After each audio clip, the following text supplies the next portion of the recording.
At 6:30 in the morning on Thanksgiving, I stood in my freezing kitchen holding my 1-month-old son.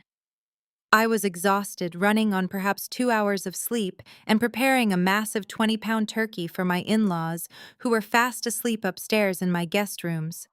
The front door clicked open and the cold Seattle air rushed in. My husband walked through the doorway, his tie undone, smelling heavily of stale alcohol and sweet, cheap vanilla perfume. He did not say good morning. He did not ask to hold his newborn son. Instead, he dropped a thick stack of legal documents right onto the kitchen island, the papers slapping against the marble countertop. "Divorce," he said flatly, not even looking me in the eye. "Sign them. You are just a depressed, boring housewife now, and I need a partner who fits my executive lifestyle." I did not scream. I did not cry. I just held my baby tighter, grabbed a single suitcase, and walked out the door. They had absolutely no idea the financial devastation I was about to unleash on every single one of them. My name is Clara, 33 years old, and for the past 6 years I have worked as a senior forensic accountant and anonymous angel investor. Before I continue this story, let me know where you are watching from in the comments below. Hit like and subscribe if you have ever had to quietly pack up your life while planning a comeback that would leave your enemies completely bankrupt. The morning began like any other holiday in the Brooks household, which meant I was expected to do all the heavy lifting while David and his family treated my home like a luxury hotel. I had been up since 4, soothing Leo through a bout of colic, my arms aching from his weight. I had just managed to quiet him down and had him strapped to my chest in a baby carrier so I could start the cornbread stuffing. The house was quiet, save for the rhythmic chopping of my knife against the cutting board. I remember looking out the large bay window at the frost covering the driveway, wondering if David had slept at his office again. He had been doing that a lot lately, claiming that his tech startup was entering a crucial phase of funding and demanded his constant attention. When he walked in that morning, the illusion shattered instantly. The vanilla perfume was so strong it made my stomach turn, mingling sickeningly with the scent of sage and thyme in the kitchen. He looked at me not with the warmth of a husband who had been missing his family, but with the cold, calculating gaze of a man who was looking at a broken appliance he wanted to discard. He pointed to the thick stack of divorce papers on the island. He leaned against this counter, crossing his arms, completely unbothered by the fact that our infant son was whimpering against my chest. "You need to sign those by Monday," he told me, his voice dripping with condescension. "My company is about to secure its Series B funding. I am a chief executive officer now, Clara. I am moving in circles you cannot even comprehend. Investors want to see a dynamic, energetic leader. They want a power couple. Look at you. You wear sweatpants all day. You smell like sour milk and baby powder. You have completely given up on yourself. I need someone who understands the corporate world, someone who can stand beside me at galas, not someone who sits at home crying over diaper rashes." I stared at him, letting his words hang in the quiet kitchen. The sheer audacity of his speech was staggering. David truly believed he was a self-made genius. He believed his brilliance had built his software company from the ground up. What David did not know, what he had never bothered to figure out, because he was too obsessed with his own reflection, was that his primary investor was me. 3 years ago, when his startup was weeks away from bankruptcy, I used a blind trust and an anonymous holding company called Apex Holdings to inject $2 million into his failing business. I owned 70% of his company. I was his boss, his lifeline, and the only reason he was not managing a fast food restaurant right now. But I kept my face blank. I let him keep talking, mentally cataloging every insult, every arrogant boast, feeding it into the cold, calculating part of my brain that dealt with financial audits and asset seizures. "I am going to be generous," David continued, adjusting his designer cuffs. "I will give you a small alimony for a few months to help you get on your feet. But I am keeping the house. It is close to my office, and honestly, you cannot afford the upkeep on a place like this without my income. I have already spoken to my lawyer." Because you have not worked a real job in over a year, I will be pushing for full custody of Leo. I cannot have my son growing up in a low-income environment. Before I could even process the threat of him trying to take my son, the floorboards above us creaked. Footsteps echoed down the hardwood stairs. My mother-in-law Barbara walked into the kitchen. She was fully dressed in her tailored Thanksgiving outfit, wearing the pearl necklace I had bought her for Christmas 2 years ago. She did not look surprised to see David standing there with divorce papers. In fact, she looked vindicated. Barbara did not walk over to console me. She did not ask why her son was home at 6:30 in the morning, smelling of another woman. Instead, she reached into the pantry, pulled out a heavy-duty black trash bag, and tossed it so it landed right at my feet. "Pack your maternity clothes and go," Barbara said, her voice sharp and devoid of any warmth. "David deserves better than a miserable woman who drags down his potential. I told him years ago that you lacked the ambition to be a CEO's wife.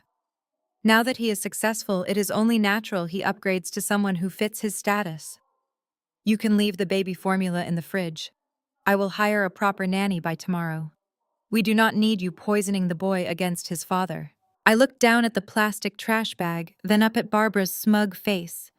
Behind her, heavy footsteps descended the stairs. It was David's sister Rachel and her husband Jamal. Jamal was an ambitious African-American real estate agent who was always looking for his next big commission, constantly bragging about his elite clientele. He walked into the kitchen adjusting a custom silk tie, checking his gold Rolex. "Make it quick, Clara," Jamal said, offering me a slick, practiced smile that did not reach his eyes. "I have a high-profile buyer viewing this house at 2 o'clock this afternoon. David gave me the listing last night. It is a hot market and we are going to get top dollar for this property. I already have the staging crew on standby to clear out all these baby toys. So if you could be out of here in the next hour, that would really help my schedule." Rachel leaned against her husband, sipping a cup of coffee she had just poured. "Honestly, Clara, do not make this harder than it has to be," she chimed in. "David has outgrown you. It happens. Just take your little trash bag, pack your leggings, and go back to wherever you came from. This house is meant for entertaining, not for a depressed housewife to mope around in." They stood there, a united front of entitlement and cruelty. My husband, my mother-in-law, my sister-in-law, and my brother-in-law. 4 people who had eaten my food, lived in my home, and spent my money, now standing in my kitchen trying to throw me out onto the street with a 1-month-old baby. I looked at David. He was smirking, clearly proud of his family for backing him up. He reached into his tailored slacks and pulled out his wallet, sliding out the Platinum American Express card. "Well, since Clara is leaving and ruining the turkey, I guess I will just order a catered Thanksgiving feast from the country club," David announced to the room. "My treat, everyone." That was the moment the last shred of my emotional attachment to this family evaporated. The pain and the shock were instantly replaced by a sharp, icy clarity. I did not yell. I did not throw the roasting pan at them. I simply reached up and turned the oven dial all the way to off. Let the raw turkey sit there and rot. I walked past David without a single word. I ignored Barbara's scoff and Rachel's eye roll. I went upstairs, keeping my breathing slow so I would not upset Leo. I walked into the nursery, grabbed the high-end diaper bag I had packed the night before, filled it with Leo's essentials, and grabbed my laptop bag. I did not pack a single piece of my own clothing into their insulting trash bag. I did not need to. I walked back down the stairs, moving silently like a ghost through the hallway. They were all in the living room now, laughing, celebrating their victory, already planning how they were going to spend the money from the house sale.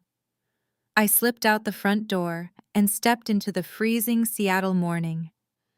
I buckled Leo into his car seat in the back of my SUV, making sure he was warm and secure. Then I sat in the driver's seat and pulled out my phone. I opened my secure banking application. I navigated to the joint accounts, the credit lines, and the corporate cards that I had allowed David to use under my primary account. With 3 deliberate taps on the screen, I locked them all, every single one. I initiated a total freeze on the Platinum American Express he was currently holding in his hand. I started the engine, pulling out of the driveway, just as a notification popped up on my phone screen. It was an alert from the credit card company. A charge of $4,500 at the Seattle Country Club catering service had just been attempted by David Brooks. Status? Declined.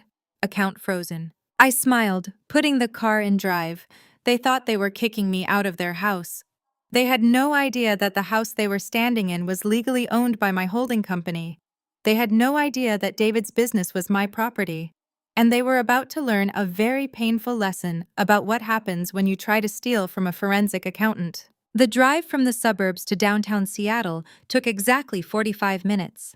While my former family celebrated their hollow victory over a dry, uncooked bird, I navigated my SUV through the slick city streets toward the financial district. I pulled up to a sleek glass high-rise overlooking the Puget Sound. The parking attendant, a kind man named Thomas, waved me through the private gates.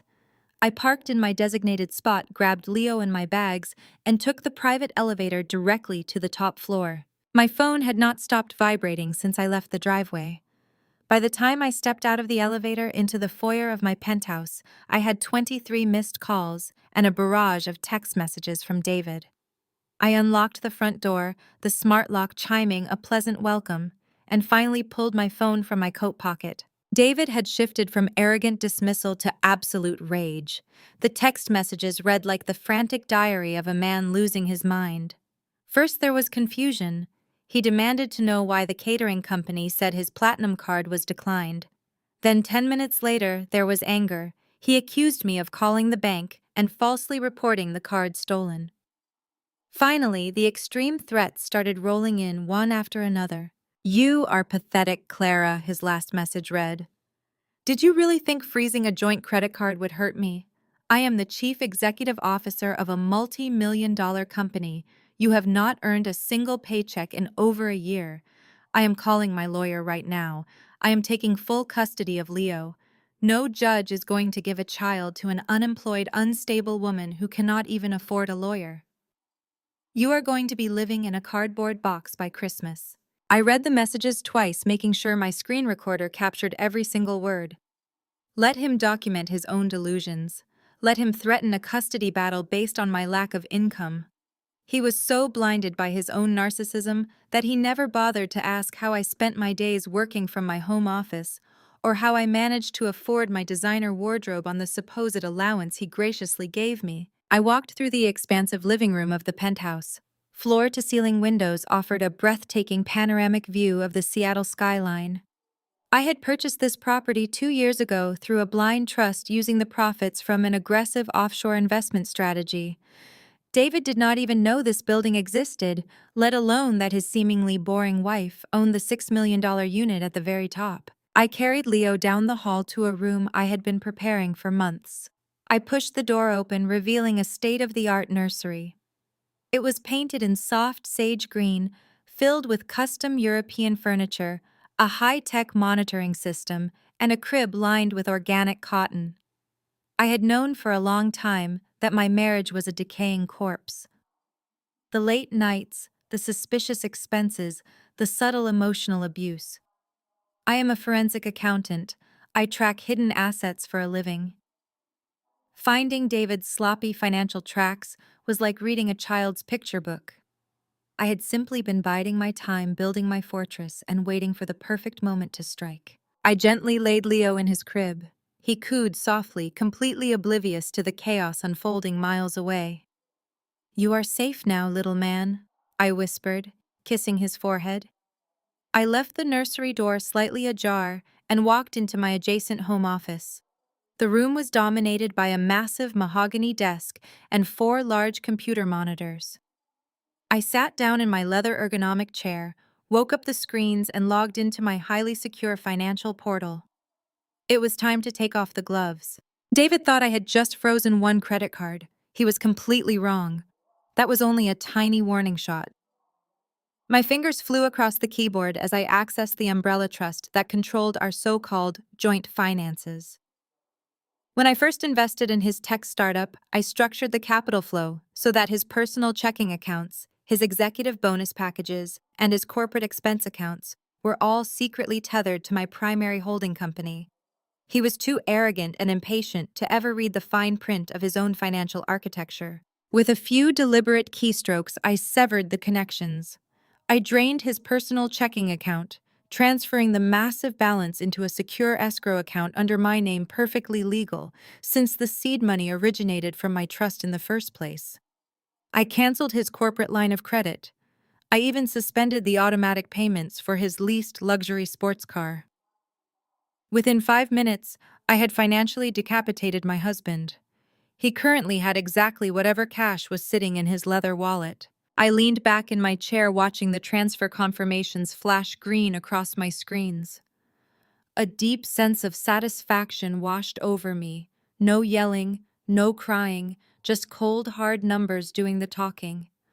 Suddenly, my phone screen lit up with a new text message. This one was not from David. It was from Jamal. I opened the message. It was a photograph taken in the living room of the house I had just left. In the center of the frame, David was passionately kissing a young woman with platinum blonde hair and a tight red dress. She had her arms wrapped around his neck, holding a glass of champagne. It was Mia, the mistress.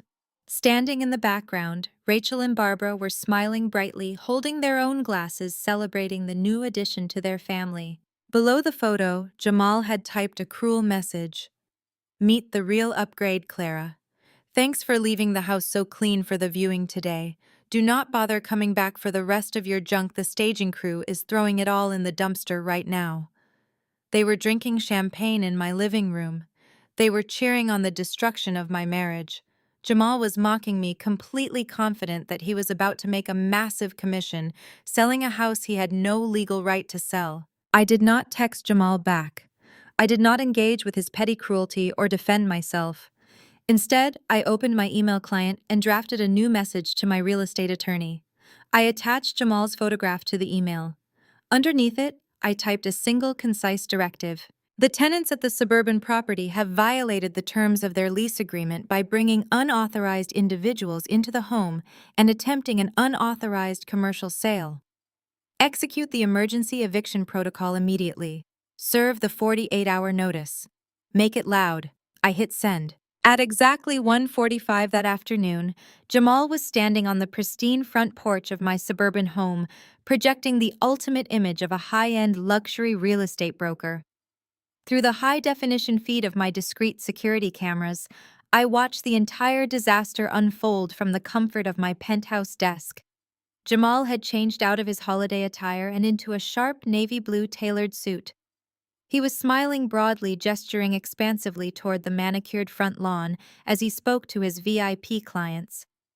They were a wealthy executive couple dressed in the kind of quiet luxury brands that screamed old money, exactly the kind of buyers Jamal desperately needed to elevate his mediocre career. He was selling them a dream built entirely on a foundation of my assets. He led them up the concrete steps, bragging loudly about the premium finishes, the custom hardwood floors, and the exclusive neighborhood zoning. As he approached the front door, he confidently reached for the smart lock keypad to enter the temporary passcode David had provided him earlier that morning.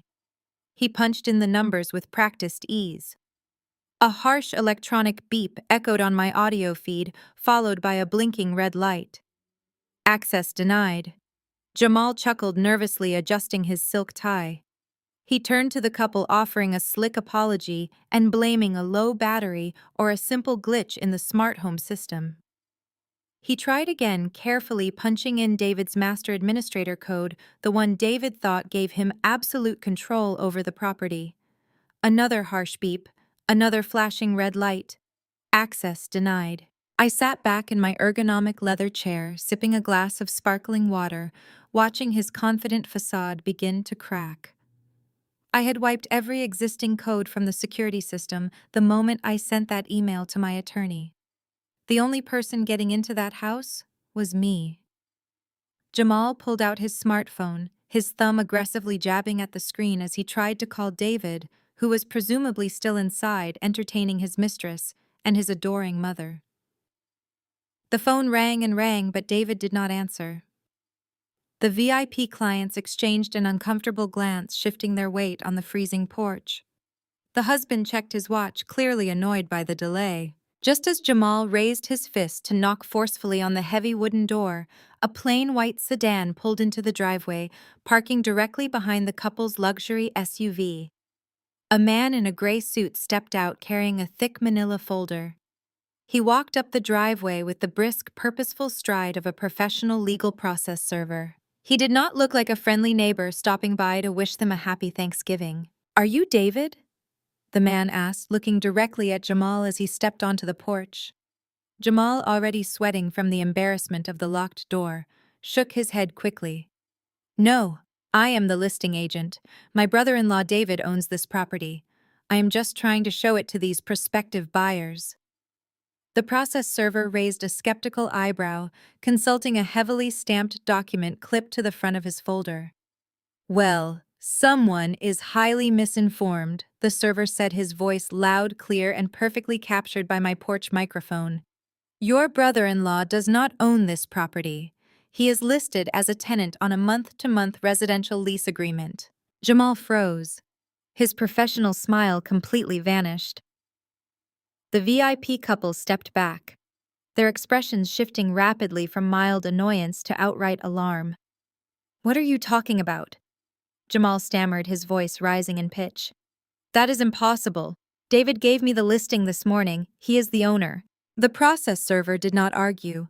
He simply pulled a thick legal document from his folder, peeled the backing off a heavy strip of industrial tape, and slapped the notice squarely onto the center of the front door, right over the brass peephole.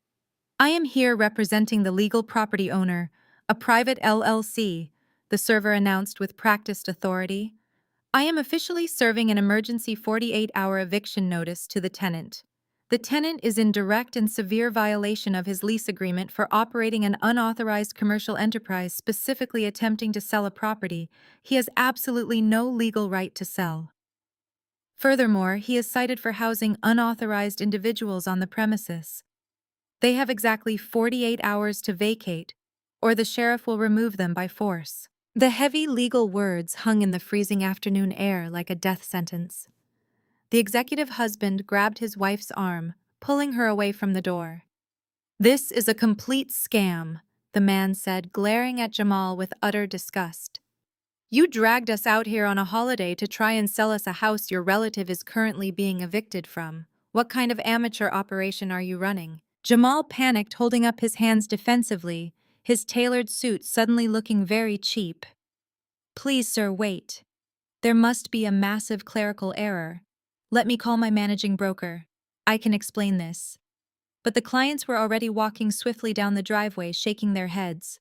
"We will be reporting your license to the State Real Estate Commission first thing on Monday morning," the wife called back over her shoulder, her voice dripping with contempt. "Do not ever contact us again." Jamal stood frozen on the porch, watching his massive commission, his professional reputation, and potentially his entire career drive away in a cloud of exhaust. The process server took a time-stamped photograph of the legal notice secured to the door, nodded curtly to Jamal, and walked back to his sedan without another word. Jamal was left completely alone. The polished, arrogant real estate broker who had mocked me hours ago was gone. In his place was a humiliated, furious man who had just been publicly destroyed by a lie he eagerly bought into.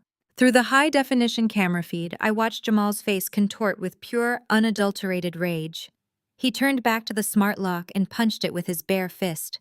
When the heavy door did not budge, he took a step back and violently kicked the solid wood with the heel of his expensive leather shoe. David Jamal screamed, his voice raw and echoing violently down the quiet suburban street. "Open this door right now. Open this damn door and tell me why you lied to me. Get out here, David. You ruined my career." He kicked the door again, the loud thuds rattling the frame, demanding answers from a man who was about to realize he had absolutely nothing left. The heavy oak door finally swung open, revealing David holding a half-empty glass of champagne. He looked annoyed, completely oblivious to the legal bomb that had just been dropped on his front porch. "What is your problem, Jamal?" David snapped, his words slightly slurred. "You are making a scene. Mia is trying to relax." Jamal did not hesitate. He shoved past David so violently that the champagne spilled across the hardwood floor. I am making a scene, Jamal roared, his voice echoing through the vaulted ceilings of the foyer. I am making a scene because you just cost me my real estate license, you absolute fraud. Through the high-definition interior cameras I had discreetly installed in the common areas for Leo's safety, I had a front-row seat to the implosion. I turned up the volume on my office monitors, leaning in to catch every word. David stood in the hallway, blinking in confusion. What are you talking about? Did the buyers not like the open floor plan? Jamal ripped the 48-hour eviction notice off the front door and slammed it against David's chest. Read it, Jamal screamed, his face flushed with a terrifying mix of anger and panic. Read the legal document that a process server just slapped on this house in front of the wealthiest clients I have ever procured. You do not own this property, David. You are a tenant, and you are being evicted. Barbara Rachel and the blonde Mistress Mia hurried out of the living room, drawn by the commotion. Barbara immediately stepped between the two men, her maternal instincts flaring to protect her precious son. Jamal, lower your voice this instant, Barbara demanded, clutching her pearl necklace. You are speaking to the chief executive officer of a major tech firm. David owns this house. He bought it 5 years ago. Clara never contributed a single dime to this estate. David unfolded the crumpled legal notice, his eyes scanning the bold print. This is insane, David muttered, his confidence faltering for the first time all day. This is a massive mistake. I pay the mortgage on this house every single month.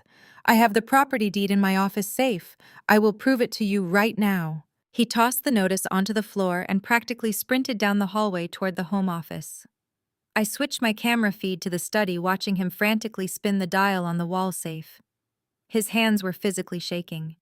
He pulled out a thick stack of manila folders, throwing them onto the mahogany desk until he found the one labeled Property Records. Jamal, Rachel, and Barbara crowded into the doorway, watching him. Mia lingered in the hallway, looking incredibly uncomfortable. David ripped open the folder and pulled out the original deed. He ran his finger down the heavy parchment, desperately searching for his name. I watched his face drop. The color drained from his cheeks so fast he looked as though he might pass out. He read the document again, his lips moving silently, unable to process the legal reality staring back at him. Well, Jamal demanded, tapping his foot impatiently. What does it say, Mr. Tech Genius? David looked up, his eyes wide with a horrifying realization. It says the property is owned by Emerald Cascade Holdings, he whispered, his voice trembling so badly he could barely form the words. And who owns Emerald Cascade Holdings? Jamal pushed, stepping closer to the desk. Read the signature line, David. Read it out loud for everyone in this room. David swallowed hard, a bead of sweat rolling down his temple. The authorized signatory is listed as the Apex Umbrella Trust. Jamal let out a bitter, explosive laugh that echoed off the office walls. Apex. Is that not the exact same financial holding company that Clara worked for before she went on maternity leave? The absolute truth hit David like a speeding freight train. I could practically see the gears grinding to a halt in his head as he connected the dots. 5 years ago, when we bought the house, I told him I had secured a private mortgage through a boutique lending firm to get us a better interest rate. I handled all the paperwork. I set up the automated transfers from his account. For 5 years, David had been proudly paying his mortgage every single month, believing he was building equity in a $2 million suburban estate. In reality, he had been paying rent directly into my private investment portfolio. His name was not on the deed. It never had been. He was nothing more than a month-to-month tenant, and I was his landlord. She played me, David gasped, dropping the deed onto the desk as if the paper were burning his fingers. She owns the house. She owns all of it.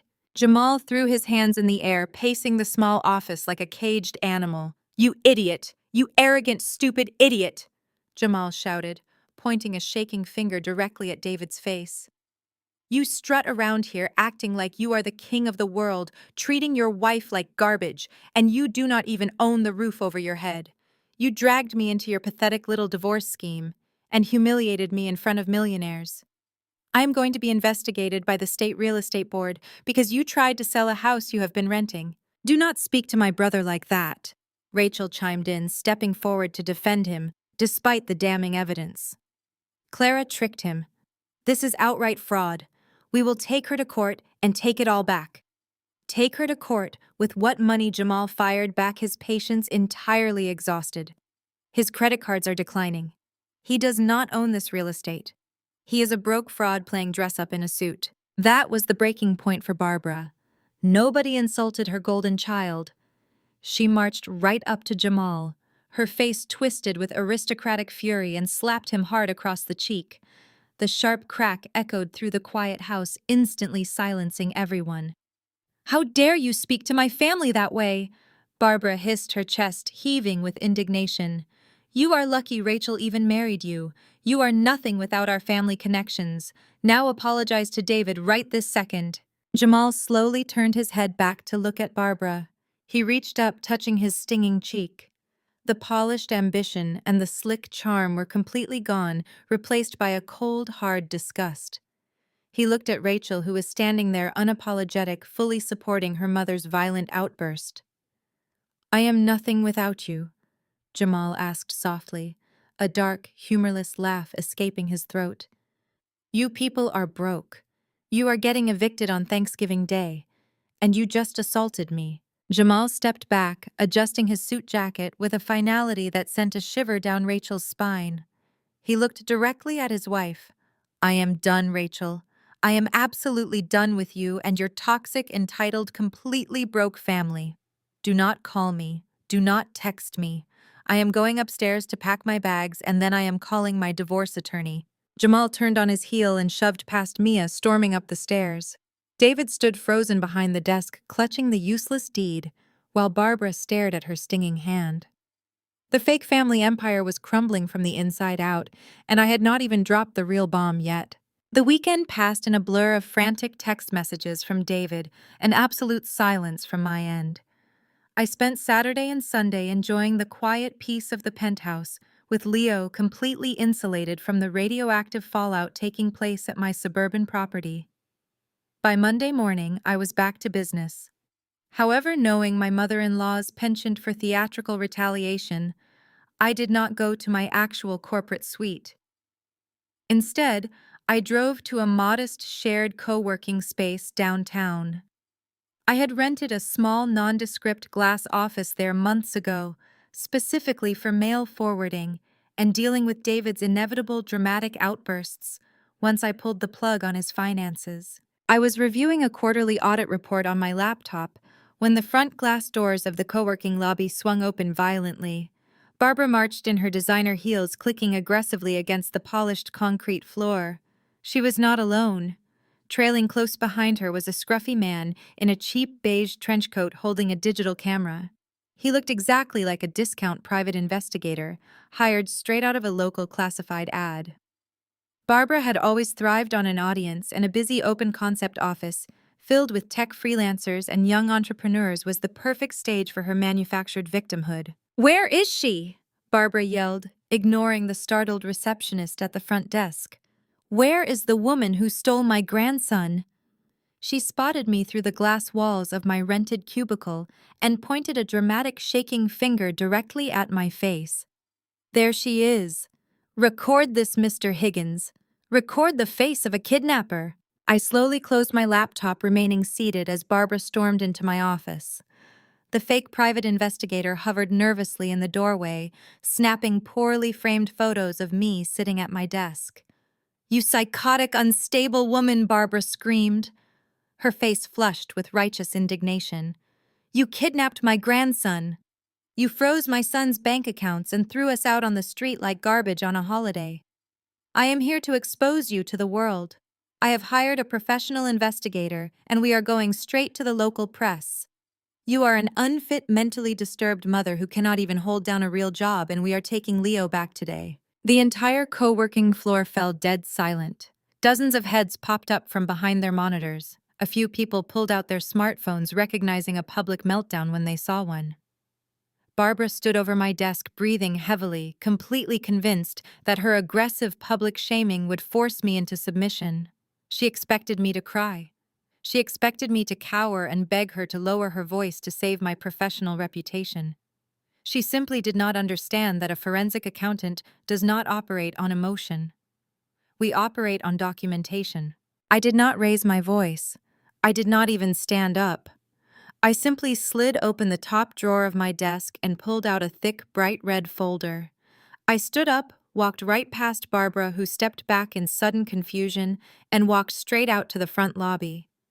I handed the red folder to Sarah, the terrified young receptionist who was gripping her desk phone like a lifeline. "Sarah," I said calmly, projecting my voice just enough so the entire floor could hear me clearly. "Could you please hand this folder to the two Seattle police officers who are currently walking out of the elevator?" Barbara whipped her head around just as the elevator doors chimed. Two uniformed police officers stepped into the lobby, their hands resting cautiously on their duty belts. I had flagged Barbara's license plate on the building security matrix days ago. The moment her car entered the parking garage downstairs building, management automatically contacted the precinct. "What is the meaning of this?" Barbara demanded, her authoritative tone wavering slightly as the officers approached us. "I am the victim here. This woman abducted my grandson and stole my son's money." "Officer," I said, maintaining my perfectly level tone. "Inside that red folder is a court-approved emergency restraining order signed by a judge at 8 o'clock this morning. It mandates that Barbara Brooks remain 500 feet away from me and my son at all times. Also, inside that folder is a USB flash drive containing high-definition security footage from my home exactly 3 weeks ago. It clearly shows Barbara volunteering to babysit my newborn son. It shows her placing a 2-week-old infant on a narrow, elevated changing table, leaving the room entirely, and walking downstairs to pour herself a massive glass of Chardonnay. She stayed in the kitchen drinking wine for 22 straight minutes, while my infant son rolled dangerously close to the edge of the table. The color completely vanished from Barbara's face. The fake private investigator let out a quiet gasp, slowly lowered his digital camera, and began backing toward the emergency exit stairway, realizing he had just walked right into a massive legal landmine. The lead officer opened the red folder, reviewed the judge's signature on the restraining order, and looked up at Barbara with absolute disgust. "Ma'am," the officer said firmly, stepping forward, "you are in direct violation of a court order. Put your hands behind your back. You are under arrest."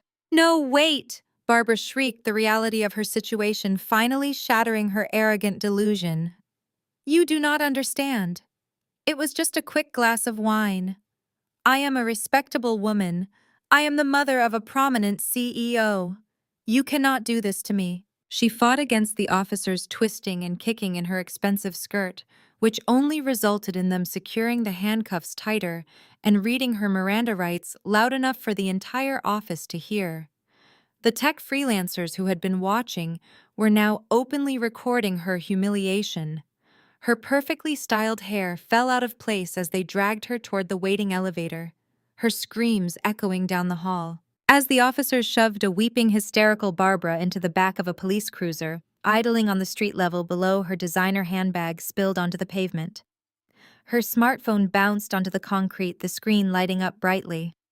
I watched from the lobby window as one of the officers picked it up. It was a FaceTime video call. Even from a distance, I could clearly see the caller ID. It was Rachel. The officer swiped the screen to answer the call, likely intending to inform the family member of the arrest.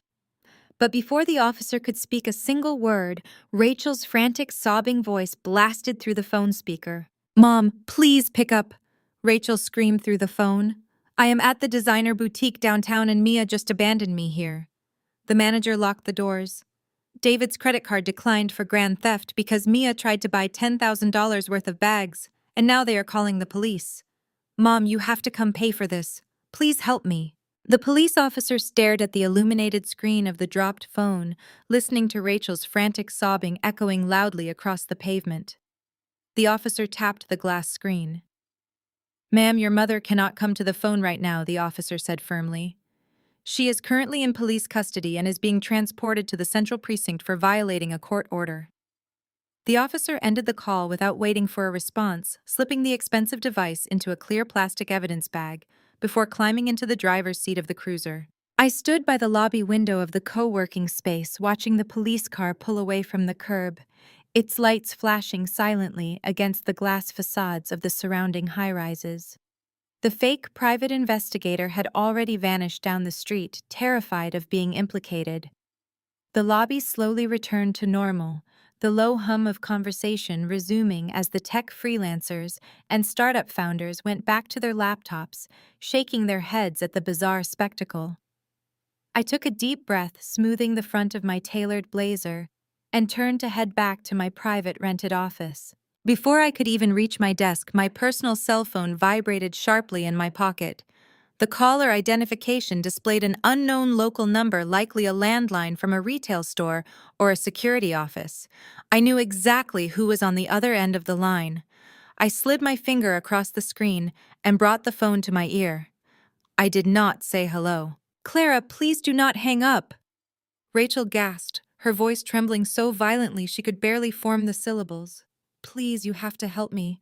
I am at the designer boutique downtown. The police are on their way." I leaned against my mahogany desk, listening to the golden child of the Brooks family completely unravel. Through her panicked hyperventilation and uncontrollable sobbing, the full pathetic picture of her disastrous shopping trip came into crystal clear focus. Rachel had gone straight from the house eviction to meet Mia downtown. They were supposed to be celebrating David's impending divorce and Rachel's new glamorous sister-in-law. Mia had practically sprinted through the high-end store, grabbing limited edition leather handbags, imported silk scarves, and custom designer shoes. She piled over $15,000 worth of merchandise onto the polished glass checkout counter. When the cashier asked for payment, Mia confidently produced David's corporate platinum card. Of course, I had frozen that specific account hours ago when I severed his financial umbilical cord. When the cashier swiped the heavy metal card, the terminal immediately flashed a severe fraud alert.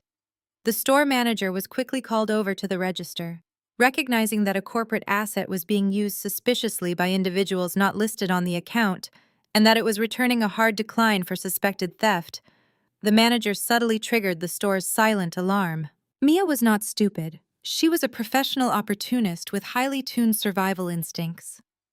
The moment she saw the manager whispering to the security guard and holding David's card up to the light, she knew the infinite wealth she had been promised was suddenly gone.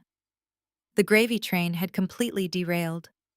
Mia turned to Rachel, flashing a sweet, apologetic smile, and told her she needed to step into the restroom to fix her lipstick before they left.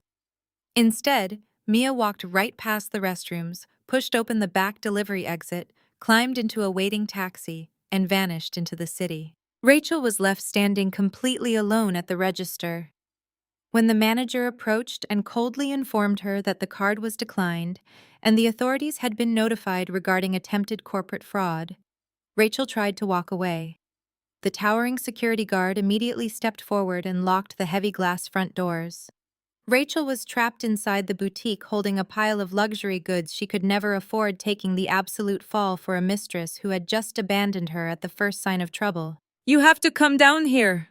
"Clara," Rachel begged, the sound of her crying echoing harshly through my phone speaker.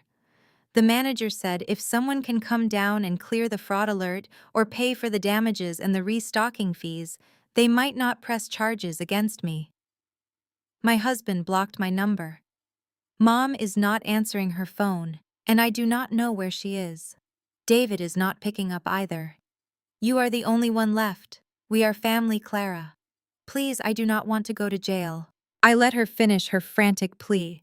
I let her sit in the agonizing, heavy silence for 5 full seconds, letting the cold reality of her situation press down heavily on her chest. "Rachel," I said, my voice perfectly calm and completely devoid of any empathy. "Do you remember what you told me this morning in my kitchen while my newborn son was crying against my chest?"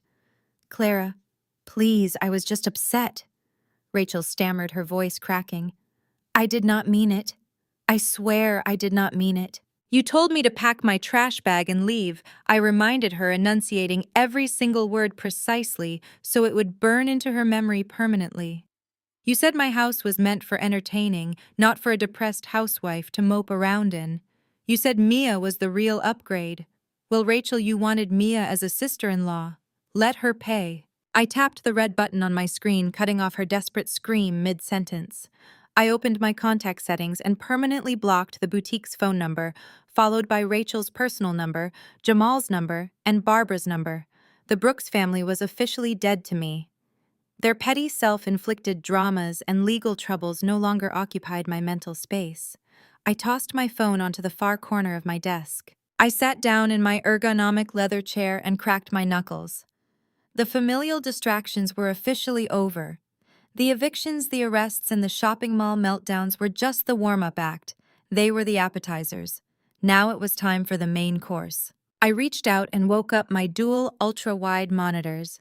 The massive screens bathed my face in a sharp, bright blue light. I pulled up the encrypted master server for David's tech startup.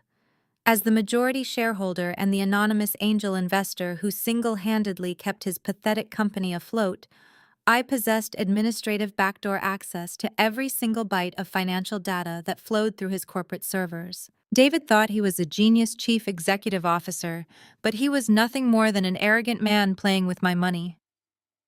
I opened the master audit logs, watching the raw, unfiltered data, detailing every cent that entered and exited his corporate accounts cascade down my screens. I knew David. I knew his massive ego. A man who boldly cheats on his wife in her own home does not suddenly develop a strong moral compass when it comes to corporate governance. He would have been sloppy. He would have treated the company treasury as his personal piggy bank, hiding his lavish lifestyle behind fake vendor invoices and bloated expense reports. He had built his entire identity around being a highly successful tech founder. I was about to strip that identity away from him, dollar by stolen dollar. It was time to destroy David's professional life. I opened my proprietary forensic auditing software, a program I had custom-built for tracking hidden assets in high-net-worth divorce cases. I linked the software directly to the startup's master ledger and initiated a deep scan of the past 24 months of operational expenditures. The screen erupted with rows of data, thousands of transactions flashing by in a blur of corporate spending. To an untrained eye, it looked like a meaningless wall of numbers. To me, it was a perfectly clear map.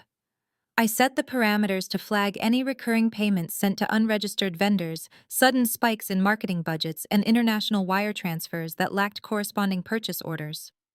Within seconds, the system highlighted 57 severe anomalies. I started pulling the threads on a recurring monthly charge of $3,800. It was neatly categorized under corporate logistics and fleet maintenance, paid to a vendor called Apex Transit Solutions. David thought he was clever using the word Apex, perhaps a subconscious nod to the holding company he knew provided his initial funding. I ran the vendor's tax identification number through the state database. It was a ghost company. I traced the routing numbers from the cleared checks directly to a luxury automotive dealership in Bellevue. David was not maintaining a corporate fleet. He was leasing a brand new custom-specified Porsche 911 Carrera using investor capital. He was driving a six-figure sports car paid for entirely by my trust fund. The arrogance only escalated from there. I isolated a massive block of consulting fees paid out bi-weekly to a firm supposedly specializing in user interface design. The firm was registered to a downtown Seattle address. I accessed the county property tax records and pulled the blueprint for the address. It was not a commercial office building. It was a luxury high-rise residential tower. David was expensing $6,000 a month to pay the rent for a premium penthouse apartment. A quick cross-reference of the building's tenant registry confirmed exactly what I suspected. The resident listed for that specific unit was Mia. He had set his mistress up in a luxury apartment and disguised her rent as corporate research and development. But the luxury car and the mistress's apartment were just domestic child's play. The truly catastrophic betrayal was buried deep in the international vendor accounts. Over the last 6 months, David had signed off on over $400,000 in payments for overseas software licensing and server hosting agreements. The invoices were meticulously forged, bearing the logos of legitimate European tech firms. However, when I traced the IP addresses and the international routing protocols attached to the wire transfers, they did not point to servers in Germany or Ireland. They routed directly to decentralized cryptocurrency exchanges operating out of jurisdictions with zero extradition treaties. David was siphoning massive amounts of capital, converting it into untraceable digital assets and hiding it in offshore wallets. He was actively bleeding his own company dry, preparing a golden parachute for himself while stealing from the very investors he smiled at during board meetings. The sheer magnitude of his embezzlement presented a massive existential threat. If the Internal Revenue Service or the Securities and Exchange Commission caught wind of this fraud before I could intervene, the ensuing federal audit would instantly freeze the entire company.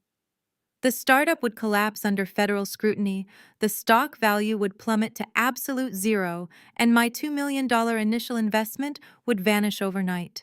I had to protect my assets. I could not let a pathetic narcissistic man destroy a company that actually possessed viable technology and employed dozens of hardworking engineers. I needed to surgically excise the cancer without killing the host. I initiated a secure data extraction protocol and began compiling a comprehensive airtight dossier. I meticulously categorized every single fraudulent transaction. I attached the corresponding IP addresses, the forged vendor contracts, the wire transfer receipts, and the property records. I built an impenetrable legal firewall around my holding company. The dossier was specifically designed to prove beyond a shadow of a doubt that David Brooks acted completely alone. It documented his intentional deception of his board of directors and his majority shareholder. By presenting this package voluntarily to the federal authorities as a protected whistleblower, Apex Holdings would be granted immediate immunity and victim status. I spent 6 straight hours organizing the evidence, my eyes burning from the glare of the monitors, until I had compiled a digital file and a physical binder that would guarantee his absolute destruction. It was a masterpiece of forensic annihilation. David thought he was an untouchable mastermind, but his financial fingerprints were smeared across every single stolen dollar. I sent the final document to my secure printer. As the heavy machine hummed to life in the corner of my quiet penthouse office, my personal cell phone lit up on my desk. I had permanently blocked David's number hours ago, but he was nothing if not persistent. He had managed to bypass the block by using an anonymous virtual routing number. The phone did not ring. Instead, a notification popped up indicating a new voicemail message had just been deposited into my secure inbox. I clicked the play button, leaning back in my leather chair as David's voice filled the room. He did not sound frantic anymore. The panic from the eviction had been entirely replaced by a cold, calculating arrogance. He sounded incredibly smug, completely unaware of the financial guillotine hovering inches above his neck. "I hired a shark lawyer," Clara David sneered through the phone's speaker, his voice dripping with venom. "You played a cute little game locking me out of the house, but it ends right now. My attorney is already drawing up the papers. I am taking half of your retirement.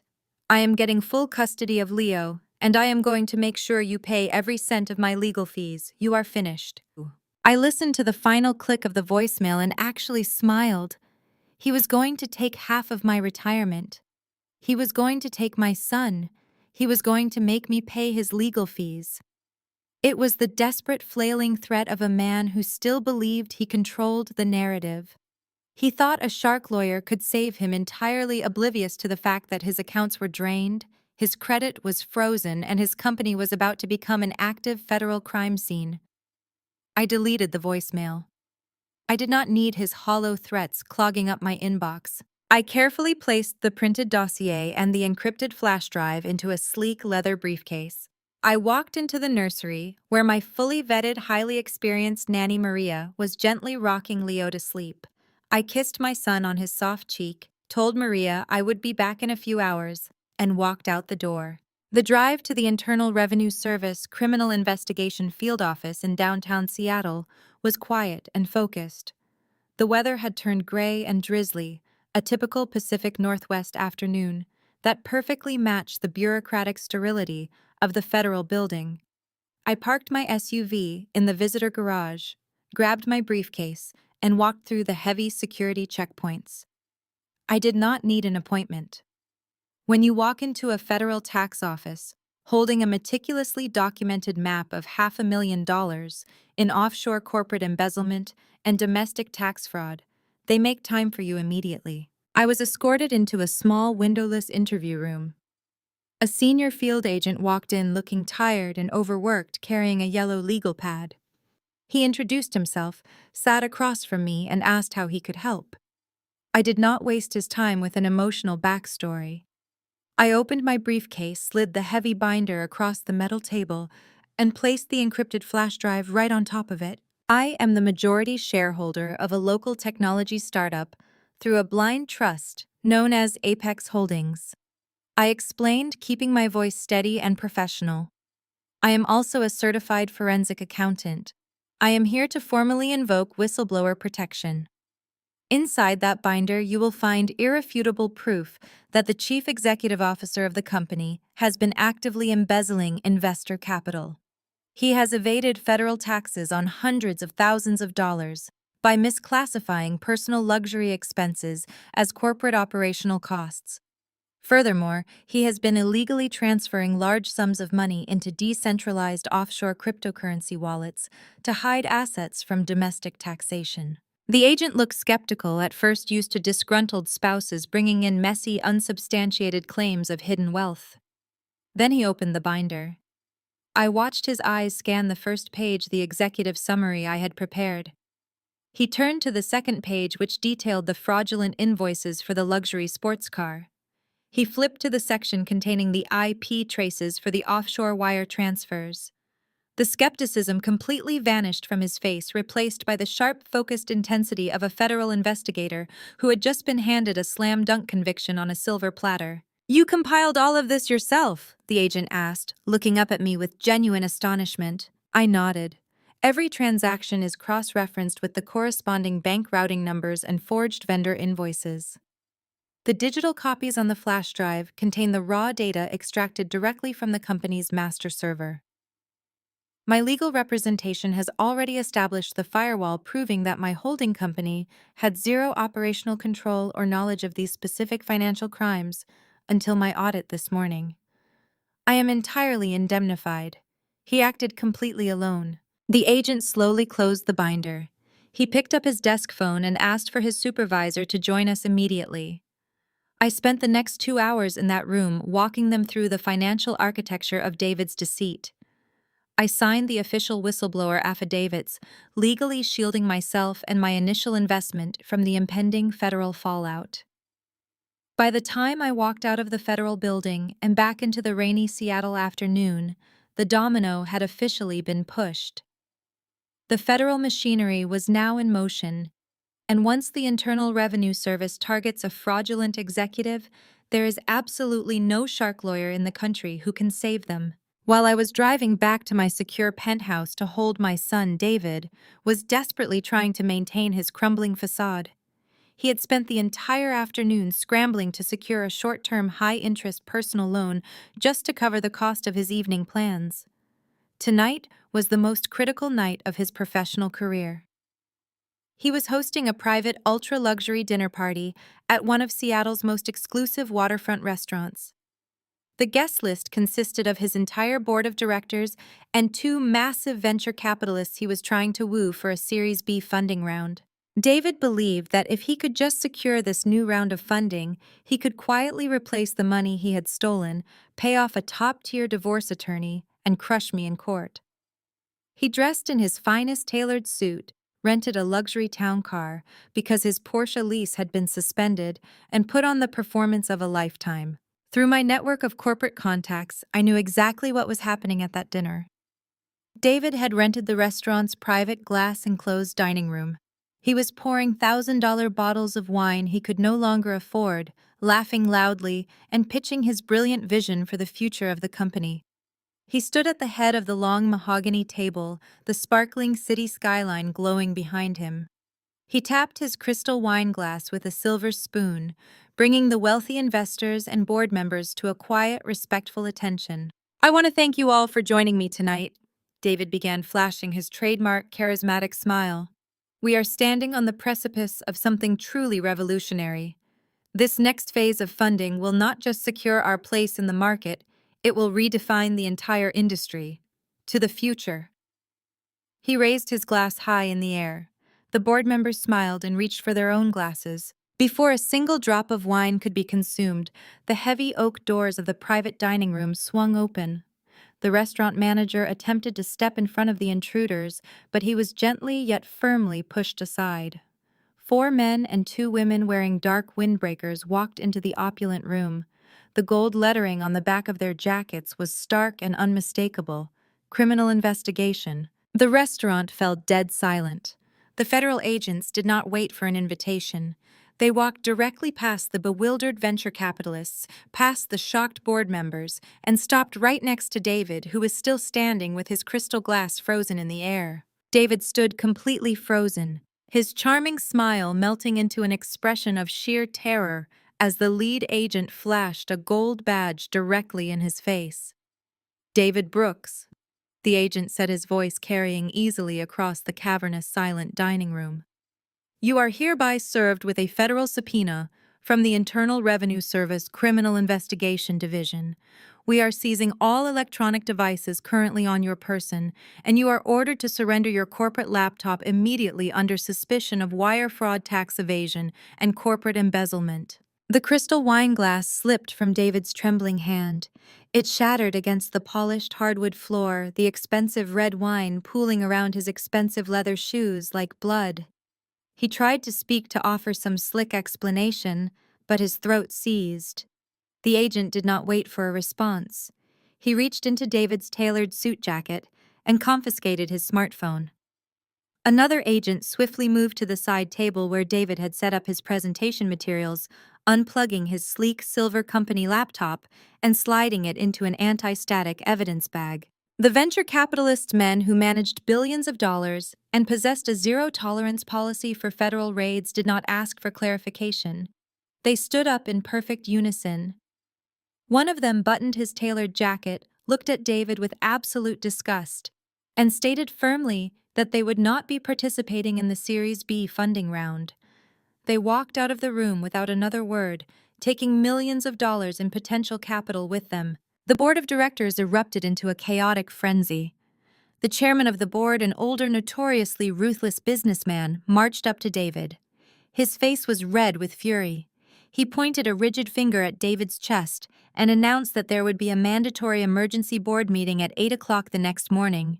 He demanded that David show up ready to explain why federal agents had just seized company property, adding that if David did not have a perfect explanation, he would be terminated with extreme prejudice. Within 3 minutes, the luxurious private dining room was entirely empty, save for David and a very nervous restaurant manager who tentatively approached holding the $5,000 dinner bill. Of course, David had no functioning credit cards. I had frozen his personal accounts, and the corporate cards were suspended.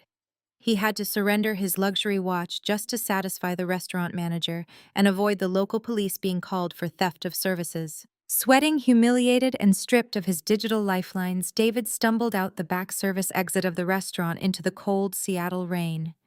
He begged the valet to let him use the stand's landline phone. His fingers shook violently as he dialed the personal cell phone number of his chief financial officer. The CFO answered on the second ring, his voice already frantic with panic. David did not bother with pleasantries. He ordered the CFO to immediately wire $200,000 from the corporate emergency reserve to a high-powered criminal defense firm downtown. He insisted it was a massive misunderstanding, a clerical error that he could clear up in the morning, but he needed aggressive legal representation immediately to stop the bleeding. There was a heavy, suffocating silence on the other end of the line. The CFO let out a ragged breath. "I cannot do that, David," the CFO said, his voice trembling. "I cannot wire a single dollar." David screamed into the receiver, demanding to know why his orders were being disobeyed. He reminded the CFO that he was the chief executive officer and still possessed absolute signing authority over the company treasury. "Not anymore," the CFO replied, his words delivering the final fatal blow to David's ego. 10 minutes ago, I received a legally binding injunction from the attorneys representing our lead angel investor. Apex Holdings just initiated an emergency operational freeze. They cited credible evidence of executive financial misconduct. Every single corporate bank account is locked. The payroll accounts are frozen. The vendor credit lines are shut down. I cannot even buy a pencil right now, David. Apex Holdings has taken complete financial control of the company pending an independent fraud investigation. David leaned against the wet brick wall of the alley, sliding down until he was sitting on the damp pavement. His expensive suit was soaked with rain and alley water. Apex Holdings. The name echoed hollowly in his mind. For years, he had gladly accepted their massive cash injections, never once questioning the faceless corporate entity that funded his lavish lifestyle. He had assumed they were just some passive venture capital shell company operating out of Delaware, completely hands-off, as long as the quarterly projections looked promising. Who is the managing director of Apex? David demanded, his voice cracking with pure desperation. Who is running it? Give me a name, a phone number, an email address. I need to call them right now and explain this before the board meeting tomorrow morning. I do not know, the CFO admitted, sounding utterly defeated. They have always operated through a blind trust. The only contact we have ever had is through their corporate legal firm. But whoever they are, they know everything, David. The legal injunction referenced specific offshore cryptocurrency wallets and the exact lease agreement for that Porsche you drive. They have the receipts for everything. We are entirely ruined. The line went dead. David sat in the rain staring at the borrowed phone. He had less than 12 hours before the emergency board meeting. He had no money, no lawyer, no phone, no car, and federal agents were currently dissecting his hard drive. He realized with a sickening twist in his gut that his only hope of avoiding a lengthy prison sentence was to somehow identify and beg for mercy from the anonymous mastermind behind Apex Holdings. He had absolutely no idea that the phantom billionaire he was desperately trying to appease was currently sitting in a penthouse across town, feeding his newborn son and preparing her perfect power suit for the morning slaughter. The sun rose over the Seattle skyline the next morning, casting a cold, sharp light through the floor-to-ceiling windows of my penthouse. I had been awake since 5 o'clock, but I was not exhausted. Adrenaline and absolute clarity had completely replaced my need for sleep. I stood in my expansive walk-in closet and bypassed the casual sweaters and maternity wear. Instead, I pulled out a custom-tailored charcoal gray suit I had purchased in Paris years ago. It was armor. I slipped on a crisp white silk blouse, stepped into a pair of formidable black leather stilettos, and tied my hair back into a severe sleek bun. Today was not a day for warmth or forgiveness. It was a day for corporate execution. I walked into the nursery where Maria was already feeding Leo his morning bottle. I kissed his warm forehead, breathing in the sweet scent of baby lotion, and felt a profound sense of peace. I was destroying a toxic empire today, so that my son would never have to grow up in its shadow. I thanked Maria, grabbed my leather briefcase containing the physical copies of the forensic audit, and headed down to the parking garage. While I navigated this morning traffic toward the tech district, the atmosphere inside the corporate headquarters of David's startup was absolute pandemonium. David had practically slept in his office, though sleep was a generous term for what he had actually done. He had spent the entire night pacing, sweating, and frantically typing on a backup desktop computer, desperately trying to construct a narrative that would save his skin. He was building a massive presentation designed entirely to throw his chief financial officer under the bus. In David's narcissistic mind, he could still spin this. He planned to tell the board of directors that the CFO had gone rogue, that the offshore accounts were an unauthorized investment strategy he knew nothing about, and that the Internal Revenue Service raid was a massive overreaction to a simple accounting error. He was standing in his glass-walled office, splashing cold water on his face from a crystal carafe, when a violent commotion erupted out by the reception desk. A man was screaming at the front security guard. Before David could even reach for his desk phone to call for help, the heavy glass door of his office was shoved open so hard it rebounded off the wall. It was Jamal. My former brother-in-law looked absolutely deranged. The slick, polished real estate broker from Thanksgiving morning was completely gone. His suit was wrinkled, his tie was missing, and his eyes were bloodshot from a severe lack of sleep and entirely too much panic. "Where is my money, David?"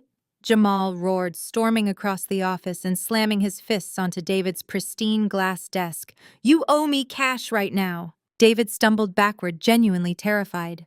"Jamal, what are you doing here? Security is on the way. You cannot just break into my office." Jamal let out a vicious, unhinged laugh. "Your office? You do not own anything, David. My managing broker called me at 6 o'clock this morning.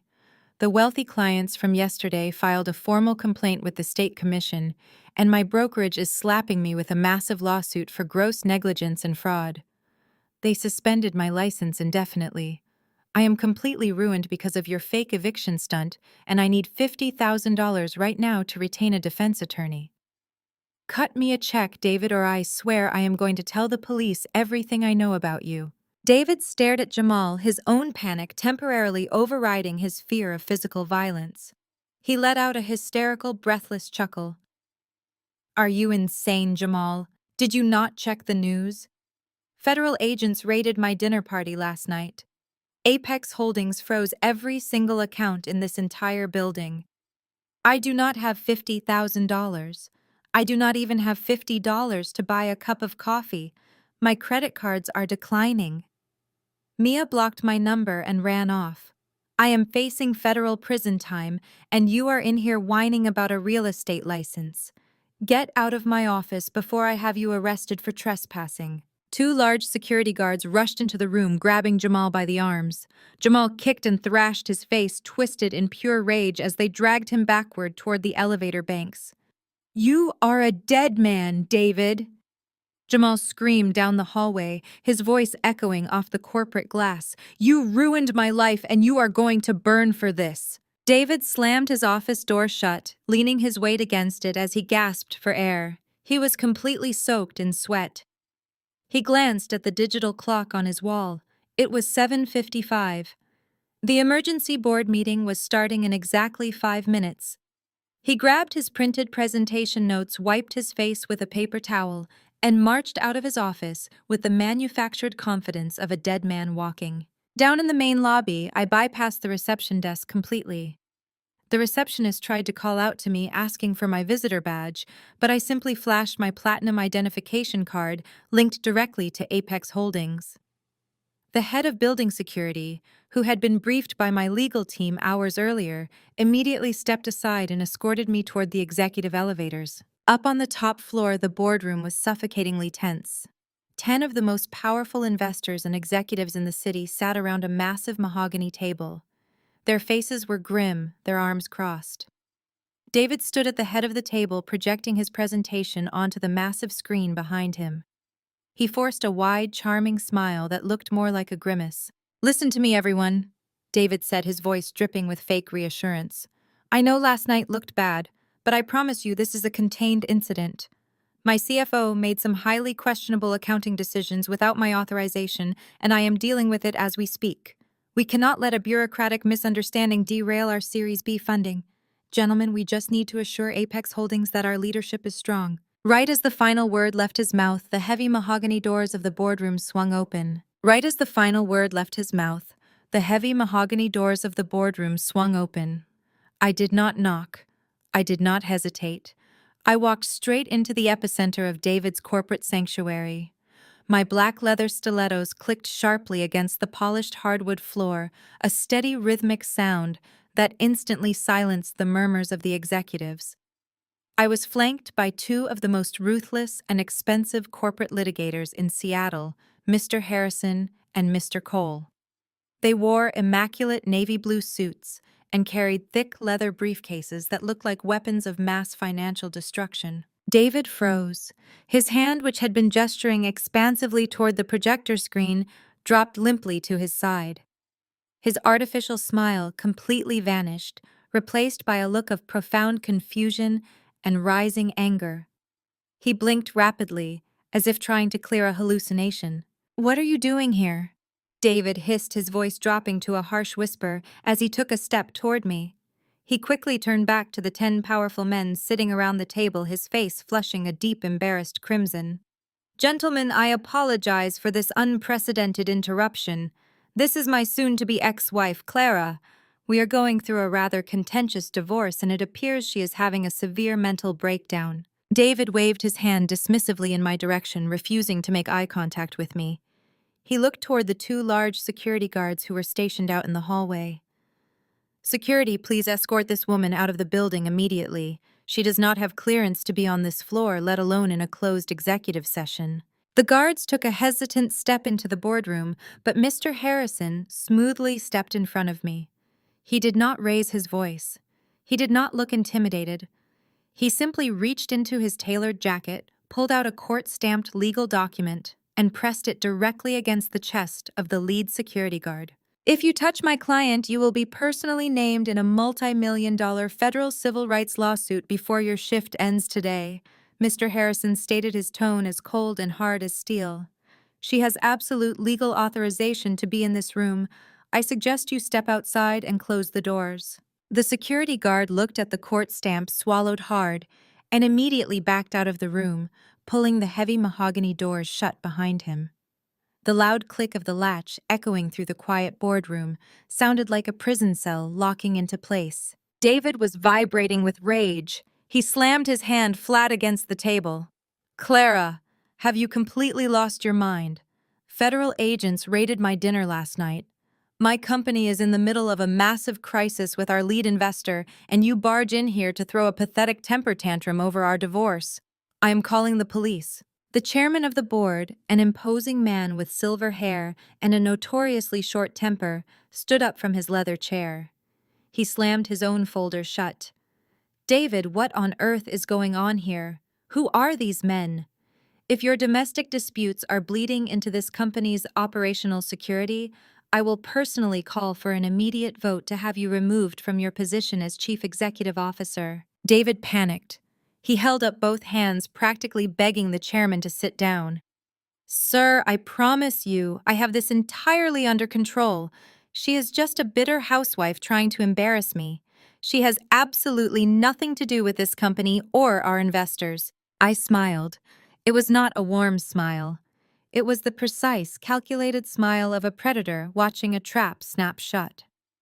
I stepped aside, allowing Mr. Cole to walk to the center of the long table.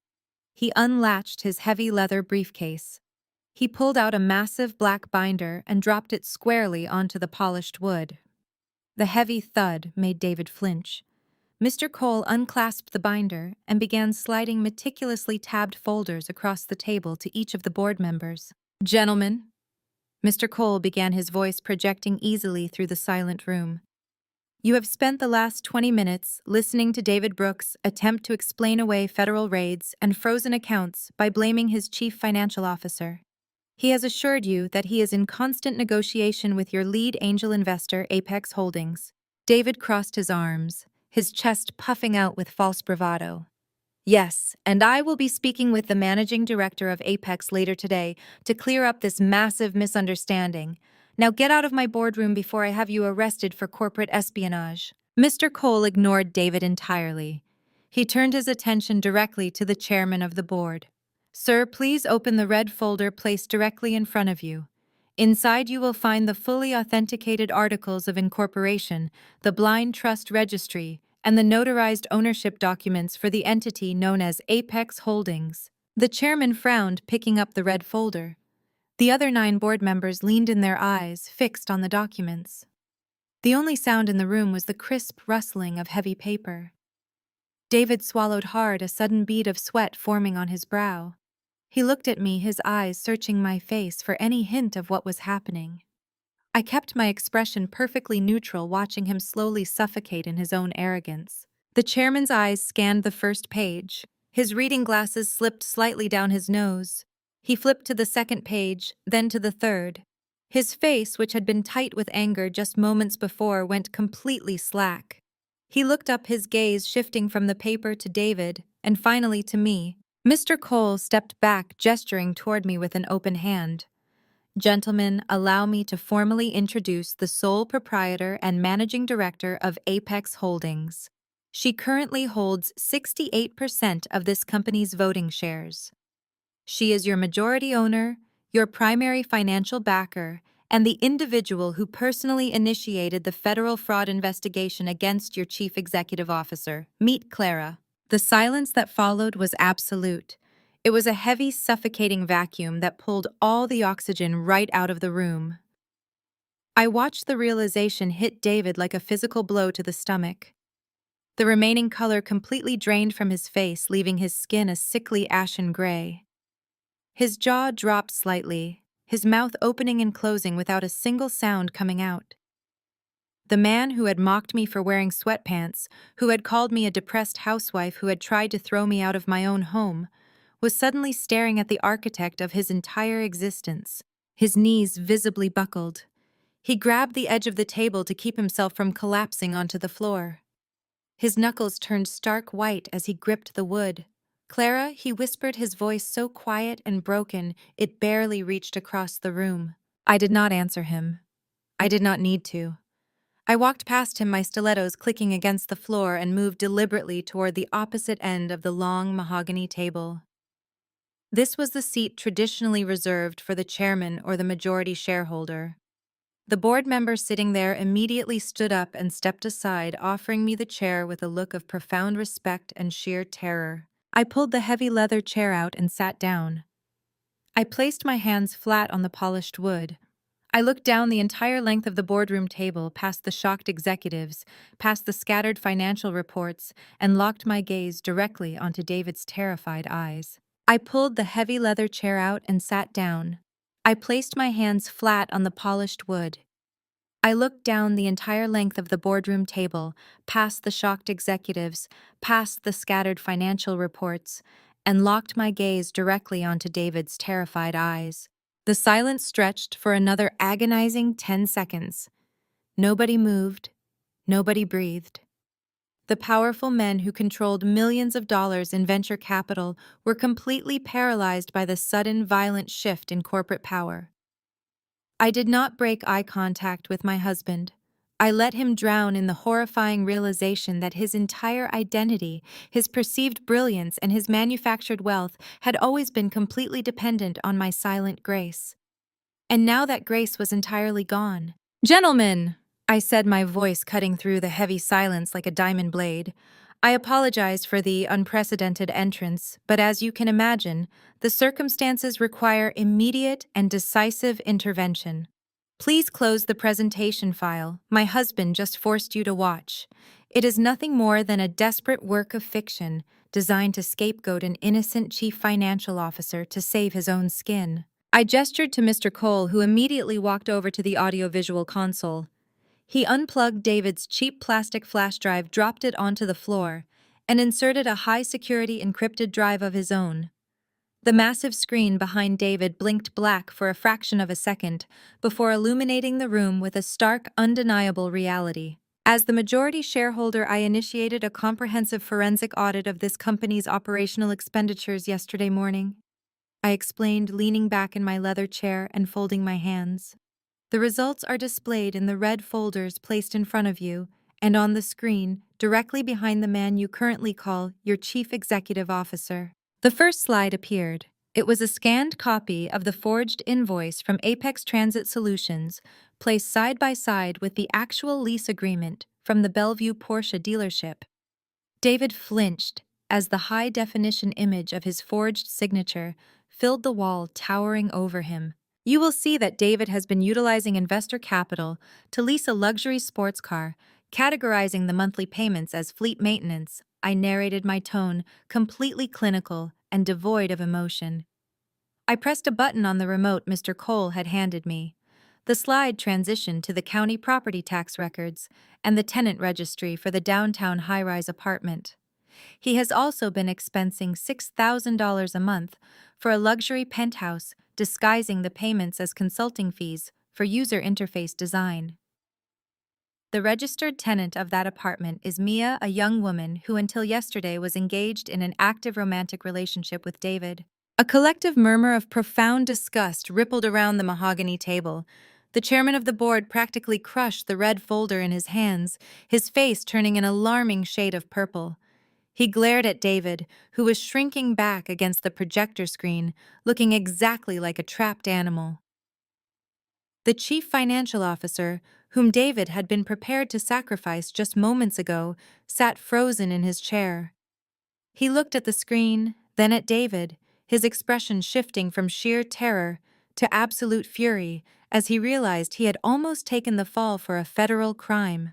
I clicked the remote again. The screen filled with dozens of highlighted bank transfers. Furthermore, I continued speaking clearly so the microphone at the center of the table would capture every single syllable for the official corporate record.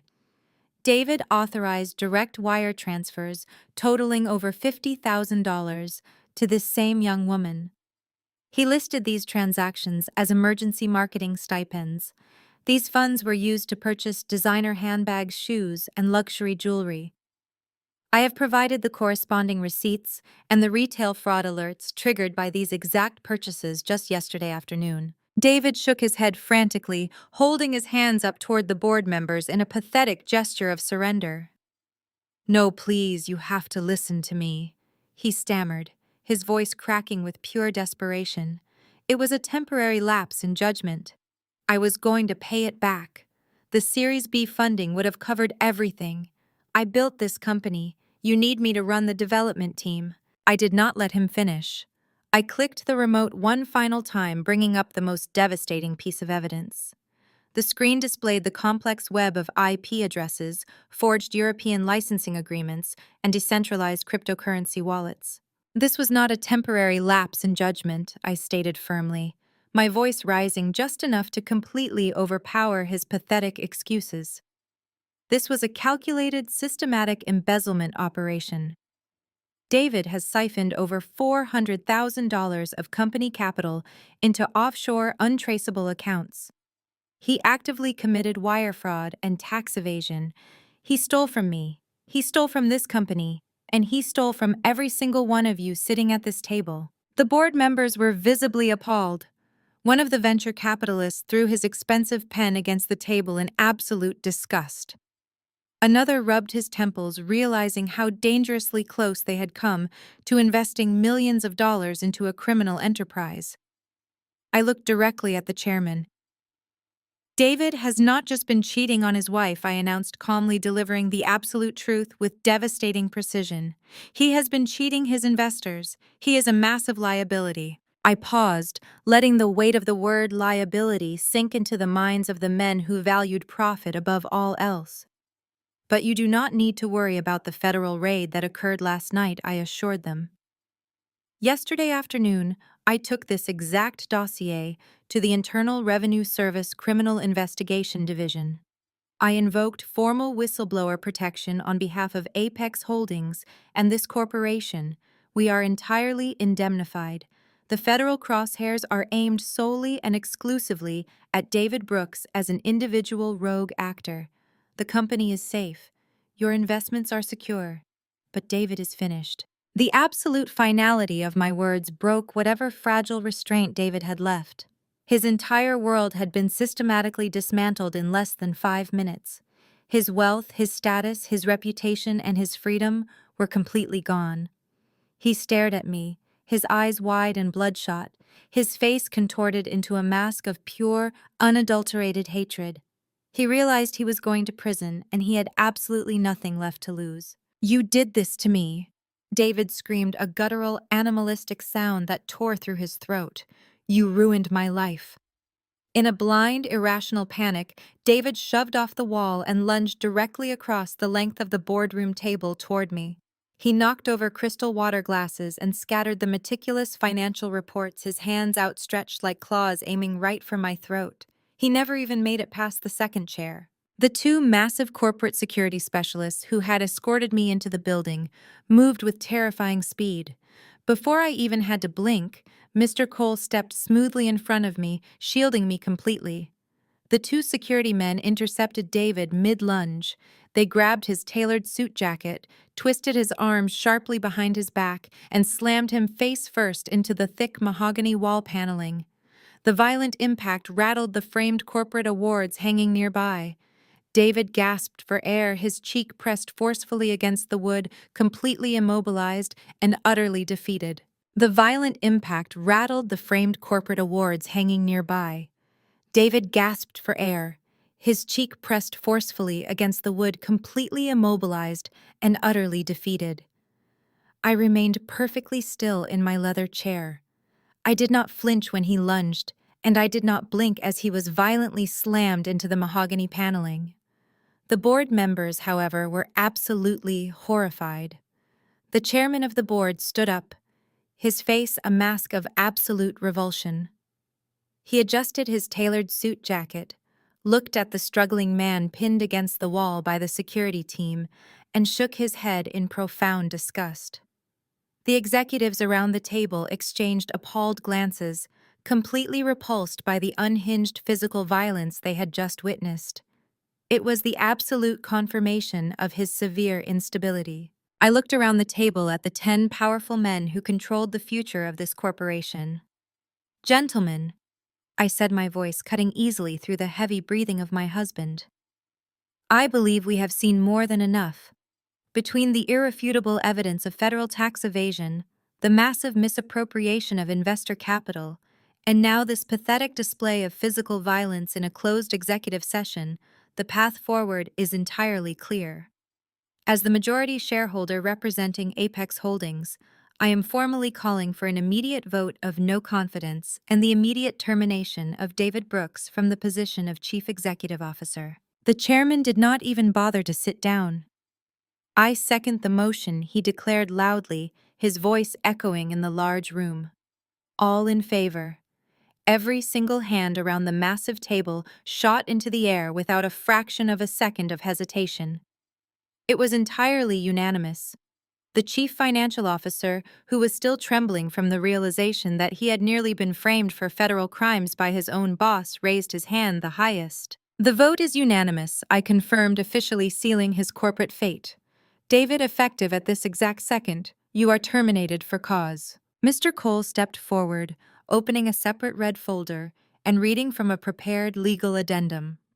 "Because the termination is officially classified as for gross misconduct and felony fraud, you are hereby stripped of all executive titles.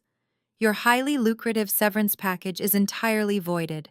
Furthermore, the morality and fraud clauses in your original founder agreement have been triggered.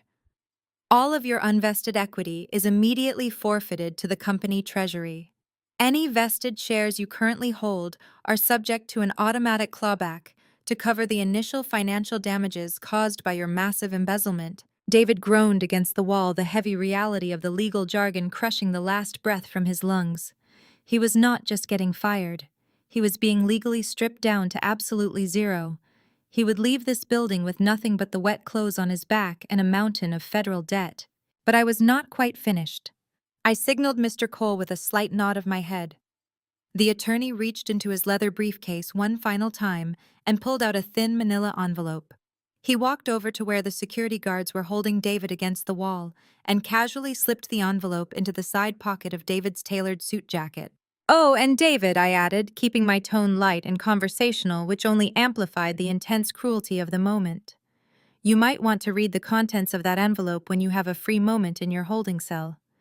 You see, when the federal agents realized the full extent of your fraud last night, they paid a very late visit to that luxury apartment you were renting under the guise of user interface design. They had a very long chat with Mia." David stopped struggling entirely. He turned his head just enough to look at me, out of the corner of his eye, pure dread washing over his pale features. "It turns out Mia is incredibly pragmatic." I continued, savoring every single syllable as I delivered the final devastating blow to his massive ego. The moment the federal agents explained that she was in possession of stolen corporate funds and could easily be charged as an accessory to wire fraud, she cooperated completely. She signed a sworn affidavit turning over every single designer bag, every pair of custom shoes, and every piece of jewelry directly to the Internal Revenue Service in exchange for total legal immunity. She threw you under the bus before the ink on your federal subpoena was even dry. And just to add a little perspective on what you threw your entire family away for, the federal agents noted in their official report that she packed a single overnight bag and left the apartment in the company of a local nightclub promoter. She is already gone, David. A pathetic, broken sob escaped David's throat. His shoulders slumped as the total weight of his absolute ruin finally crushed him. The security guards hauled him up off the wall, twisting his arms securely behind his back so he could not attempt another desperate attack. "Get him out of my boardroom," the chairman barked, waving his hand toward the heavy double doors. "And make sure he does not touch a single computer on his way out." The guards dragged David out of the executive suite. I remained seated at the head of the table as they hauled him down the long hallway toward his former office. He was given exactly 2 minutes to pack his personal items under the strict, unforgiving supervision of the corporate security team. They handed him a single cheap cardboard copy paper box. He tossed in a framed photograph of himself, a cheap plastic desk toy, and his car keys. Everything else in that office legally belonged to the company. The walk of shame was spectacular. Word of the hostile corporate takeover and the federal raid had already spread through the entire building like a wildfire. As the guards marched David out of his glass office and toward the main elevator banks, every single employee stood up from their cubicles to watch. Dozens of software engineers, marketing directors, and accountants stared in complete deafening silence as their former boss was paraded past them like a common criminal clutching a small cardboard box. The elevator doors closed, taking him down to the ground floor lobby, but his humiliation was not confined to the interior of the building. Seattle is a prominent technology hub, and anonymous tips regarding federal raids on major startups travel incredibly fast. I had ensured that my public relations firm accidentally leaked the time of his termination to the local press. As the heavy glass revolving doors pushed David out onto the freezing rain-slicked sidewalk, a blinding barrage of camera flashes erupted. A dozen local journalists, financial reporters, and corporate paparazzi were swarming the entrance, shouting aggressive questions about the embezzlement and the impending tax evasion charges. David threw his hands up over his face to shield his eyes, dropping the cardboard box onto the wet pavement. His plastic desk toy shattered, and his belongings spilled out into the puddles. Standing directly across the street, completely ignoring the freezing rain, soaking his own ruined suit, was Jamal. He had not left the premises after being thrown out earlier that morning. He had been waiting patiently for this exact moment. As David scrambled desperately to pick up his pathetic belongings from the gutter while being blinded by the relentless camera flashes, Jamal let out a loud, booming laugh. It was a bitter, deeply satisfying sound that echoed clearly over the chaotic shouting of the reporters. Jamal stood on the sidewalk and watched the golden boy of the Brooks family experience total, spectacular public ruin, laughing hysterically at the absolute downfall of the man who had destroyed them all. While Jamal stood on the downtown sidewalk laughing at the absolute downfall of the man who had destroyed them all, another catastrophic deadline was quietly expiring 15 miles away in the affluent suburbs. It was exactly 1:46 in the afternoon on Saturday. The 48-hour emergency eviction notice I had served on Thanksgiving had officially run out. Sitting in my secure penthouse, I pulled up the high-definition security feeds from the suburban property and watched the final act of their delusion play out in real time. For 2 entire days, Barbara and Rachel had barricaded themselves inside my house. They had completely convinced themselves that David would miraculously fix the situation. They believed his wealth was infinite and his power was absolute. They did not know he was currently standing on a street corner in the freezing rain, entirely unemployed and under active federal investigation. Exactly 1 minute later, 2 county sheriff cruisers pulled into the pristine driveway of the property. Their red and blue lights flashed silently against the manicured hedges and the large bay windows. 4 uniformed deputies stepped out of the vehicles, adjusting their utility belts with practiced efficiency. They marched up the concrete steps and pounded heavily on the solid oak front door. The loud, authoritative knocks echoed down the quiet suburban street. Open the door, Sheriff's Department, the lead deputy announced, his voice carrying easily through the porch microphone and directly into my office headset. I watched on the interior hallway cameras as Rachel and Barbara froze in the living room. Rachel slowly walked to the door and unlocked the deadbolt. The deputies did not wait for an invitation or ask for permission to enter. They stepped into the foyer with absolute, uncompromising authority. "Ma'am, the eviction notice has officially expired," the deputy stated, firmly holding a clipboard against his chest. "This property legally belongs to Emerald Cascade Holdings. You are currently trespassing. You have exactly 10 minutes to gather your essential personal items and vacate the premises. If you refuse to leave voluntarily, you will be placed under arrest and removed by force." Rachel began to hyperventilate, taking rapid, shallow breaths as she backed away from the officers. Barbara rushed forward from the kitchen, attempting to use her aristocratic, condescending tone to intimidate the armed deputies. She demanded to speak to their supervisor aggressively, claiming that her son was a powerful chief executive officer who would have their badges for this outrage. The deputies were completely unfazed by her pathetic performance. One of them pulled a tight roll of heavy-duty black plastic trash bags from his tactical vest and tossed them onto the expensive hardwood floor. 10 minutes, ladies," the deputy repeated coldly, stepping aside to clear the path.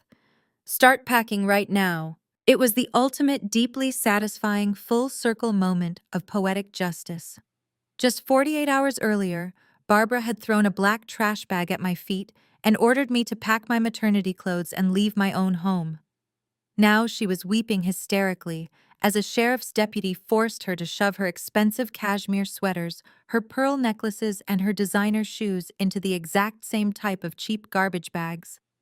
They frantically scrambled through the house, grabbing whatever loose items they could carry. Exactly 10 minutes later, the deputies escorted them out the front door. They stood on the freezing front lawn, clutching their plastic bags, looking completely pathetic, as the officers officially locked the smart door from the outside and secured a bright orange condemned notice over the brass handle. The flashing lights of the police cruisers had naturally drawn the attention of the surrounding neighborhood. This was an exclusive high-end subdivision where people paid millions of dollars for peace, quiet, and prestige. Several neighbors had stepped out onto their porches or were standing at the edge of their driveways, watching the spectacle unfold. Rachel, ever the opportunist, immediately spotted Mrs. Gable, the president of the Homeowners Association, standing on the opposite sidewalk. Rachel dropped her trash bags onto the wet grass and ran toward her, tears streaming down her face, fully prepared to play the ultimate victim. "Please, Mrs. Gable, you have to help us," Rachel cried loudly, her voice echoing down the street. "My brother's wife went completely insane. She illegally locked us out. She is trying to steal our home. We have nowhere to go. Can we please just wait inside your house until my brother gets here to clear this up?" Rachel expected immediate sympathy. She expected the wealthy neighbors to rally around them, offer warm tea, and provide a comfortable guest room. Instead, Mrs. Gable took a deliberate, disgusted step backward, pulling her cashmere cardigan tighter around her shoulders. She looked at Rachel with an expression of pure, unadulterated contempt. "Do not come any closer to my property, Rachel," Mrs. Gable said sharply. "We all know exactly what is going on here. I received a very detailed email from the legal representation of Emerald Cascade Holdings yesterday afternoon." I smiled as I watched the camera feed. I knew exactly how fiercely protective these people were of their property values and their social standing. I had instructed Mr. Cole to send a comprehensive memorandum to the entire neighborhood association board. The email included the official property deed, proving David was just a renter, the police report detailing Barbara's arrest for violating a restraining order at my office, and a warning that the tenants were conducting unauthorized commercial real estate tours that voided their lease. I wanted to ensure the neighborhood watch kept a close eye on the house to prevent any retaliatory vandalism, and in doing so, I had entirely destroyed the Brooks family's social reputation. Mrs. Gable held up her smartphone, pointing the screen directly at Rachel. "We know your brother does not own this house," she announced loudly. ensuring the other neighbors heard every word. "We know you tried to run a fraudulent real estate scam, and we know your mother was arrested for endangering an infant. You are a family of squatters and liars. Do not ask us for charity." Rachel stood completely paralyzed on the sidewalk. One by one, the neighbors turned their backs, walked inside their warm, beautiful homes, and locked their heavy front doors. The street fell dead silent. Nobody offered them a couch. Nobody offered them a ride. They were completely exiled from the society they had so desperately pretended to belong to. The sheriff deputies got into their cruisers and drove away, leaving Barbara and Rachel sitting on the cold concrete curb surrounded by black trash bags, shivering violently in the Pacific Northwest wind. Barbara pulled her smartphone from her designer purse. Her hands were shaking so severely she could barely unlock the screen. She dialed David's number, desperately hoping her golden child would swoop in with his corporate credit card, rent them a luxury hotel suite, and make this horrific nightmare disappear. She pressed the phone to her ear, tears streaking her perfectly applied makeup. A harsh automated voice immediately filled the line. "We are sorry, but the number you have reached has been disconnected and is no longer in service." Because the federal agents had confiscated his phone as evidence during the raid, the carrier account had been terminated. Barbara dropped her phone into her lap and finally began to sob uncontrollably, the crushing reality of their absolute poverty breaking her spirit. Meanwhile, halfway across the city, the man who was supposed to save them was sitting on the edge of a stained, sagging mattress in a cheap motel room situated next to a noisy industrial highway. David had pawned his expensive platinum watch just to secure a roof over his head for the weekend. The tiny room smelled violently of stale cigarette smoke and mildew. The flickering neon sign from the parking lot bled through the thin, dirty curtains, casting a sickly red glow across his exhausted face. He sat hunched over, staring blankly at the screen of a cheap prepaid smartphone he had purchased at a local convenience store. He had managed to log into his one remaining personal bank account, the hidden account he thought I knew absolutely nothing about. He stared at the screen, his eyes hollow, bloodshot, and utterly defeated. The available balance flashed back at him in bright red numbers. Negative $45,000. The federal asset freeze had swept every single penny he possessed. He was completely, utterly alone, sitting in the dark with absolutely nothing left but the catastrophic consequences of his own arrogance. 3 months later, the suffocating darkness of that cheap motel room had been replaced by the stark, sterile lighting of the King County Family Court. The relentless pace of the legal system had ground David down to a hollow shell of his former self. He sat at the petitioner's table wearing an ill-fitting gray suit that looked like it had been purchased from a discount rack.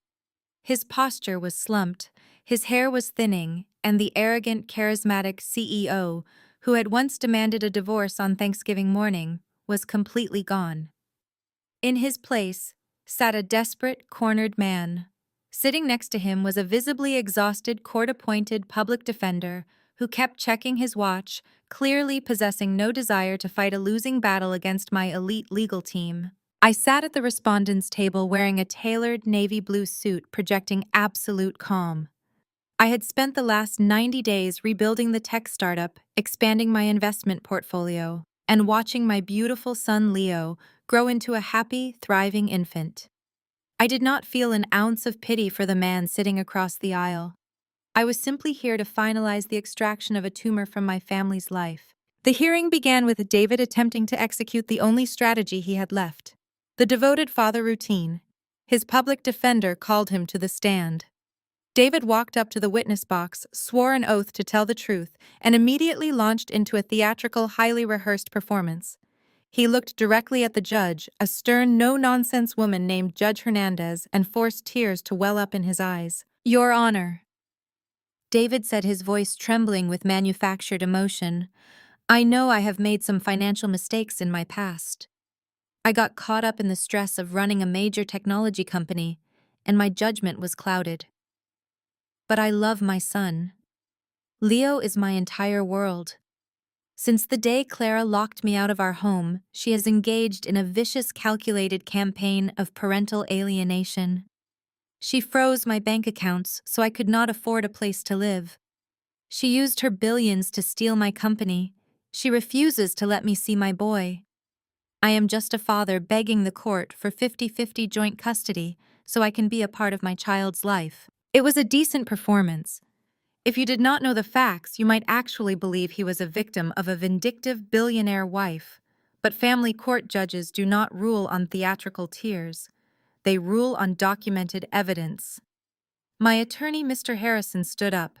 He buttoned his suit jacket, picked up a thick stack of exhibit binders, and approached the witness stand.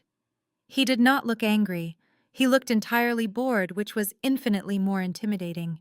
Mr. Brooks. Mr. Harrison began, his voice echoing cleanly through the quiet courtroom. You just testified under oath that your son is your entire world and that my client has maliciously alienated you. Let us review the documented reality of your devotion. Please turn to Exhibit A in the binder in front of you. These are authenticated text messages and audio transcripts from the morning of Thanksgiving, exactly 1 month after your son was born. David looked down at the binder, his fake tears instantly drying up as he recognized the transcripts. Would you mind reading the highlighted portion to the court? Mr. Harrison asked. Or shall I? David swallowed hard and remained silent. Mr. Harrison turned to the judge.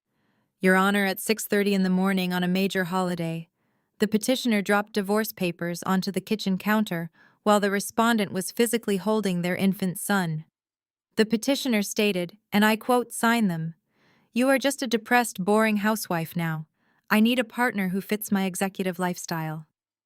He then attempted to order a $4,000 catered meal while throwing his wife and newborn child out of the house. Does this sound like a man who considers his son to be his entire world, or does it sound like a man discarding a family that no longer served his narcissism? David gripped the edges of the witness stand. That was taken out of context, he stammered. I was under immense corporate pressure. Corporate pressure, Mr. Harrison repeated, raising an eyebrow. Which brings us to Exhibit B, the 42-page federal fraud indictment currently pending against you in the United States District Court. David's public defender stood up half-heartedly. Objection, Your Honor. The federal criminal charges are entirely separate from this family court custody matter. Overruled. Judge Hernandez snapped, not taking her eyes off David. The financial stability and criminal exposure of a parent are highly relevant to child custody. Proceed, Mr. Harrison. Thank you, Your Honor, Mr. Harrison said smoothly.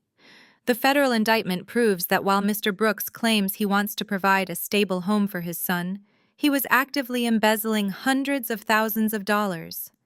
He did not spend this stolen money on diapers, college funds, or pediatric care. He spent it on a luxury penthouse for his mistress and a custom Porsche. He is currently facing up to 15 years in a federal penitentiary. David's face was chalk white.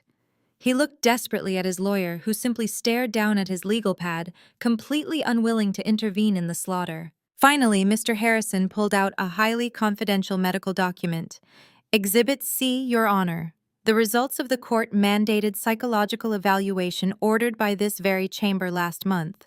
The independent forensic psychiatrist diagnosed Mr. Brooks with severe malignant narcissistic personality disorder. The report concludes that he lacks fundamental empathy, views human beings primarily as tools for his own gratification, and possesses a high likelihood of utilizing a child as a pawn for emotional manipulation and financial leverage against his former spouse. Mr. Harrison closed his binder and walked back to our table. I have no further questions for this witness, Your Honor. The courtroom was suffocatingly quiet.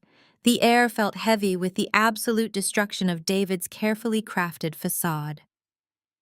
The judge slowly closed the evidence binders on her desk. She took off her reading glasses, folded them meticulously, and placed them next to her gavel. She leaned forward, resting her folded hands on the elevated mahogany bench, and stared down at David with a look of absolute unyielding judicial contempt. The judge looked over her glasses at David. Mr. Brooks, you are facing federal prison time. You are requesting joint custody of a child you abandoned to buy a Porsche. David did not have a single logical answer for the judge. He opened his mouth, but no words came out. The heavy, oppressive silence of the courtroom pressed down on him, suffocating his usual arrogance. He looked at his public defender, who simply stared at the mahogany table, completely unwilling to throw a lifeline to a sinking ship.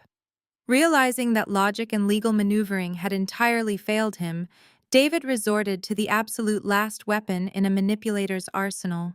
He resorted to a theatrical, desperate display of victimhood. He ignored the judge's scathing question entirely and turned his body to face me directly across the aisle. His eyes filled with tears, and this time they were genuine. But they were not tears of remorse for what he had done to his family. They were tears of profound self-pity for the consequences he was currently facing. "Clara, please," David cried, his voice echoing loudly in the sterile courtroom. His face crumpled and he gripped the edge of the witness stand as if he were physically collapsing under the weight of his own guilt. "I am so sorry. I was blind. I was stupid.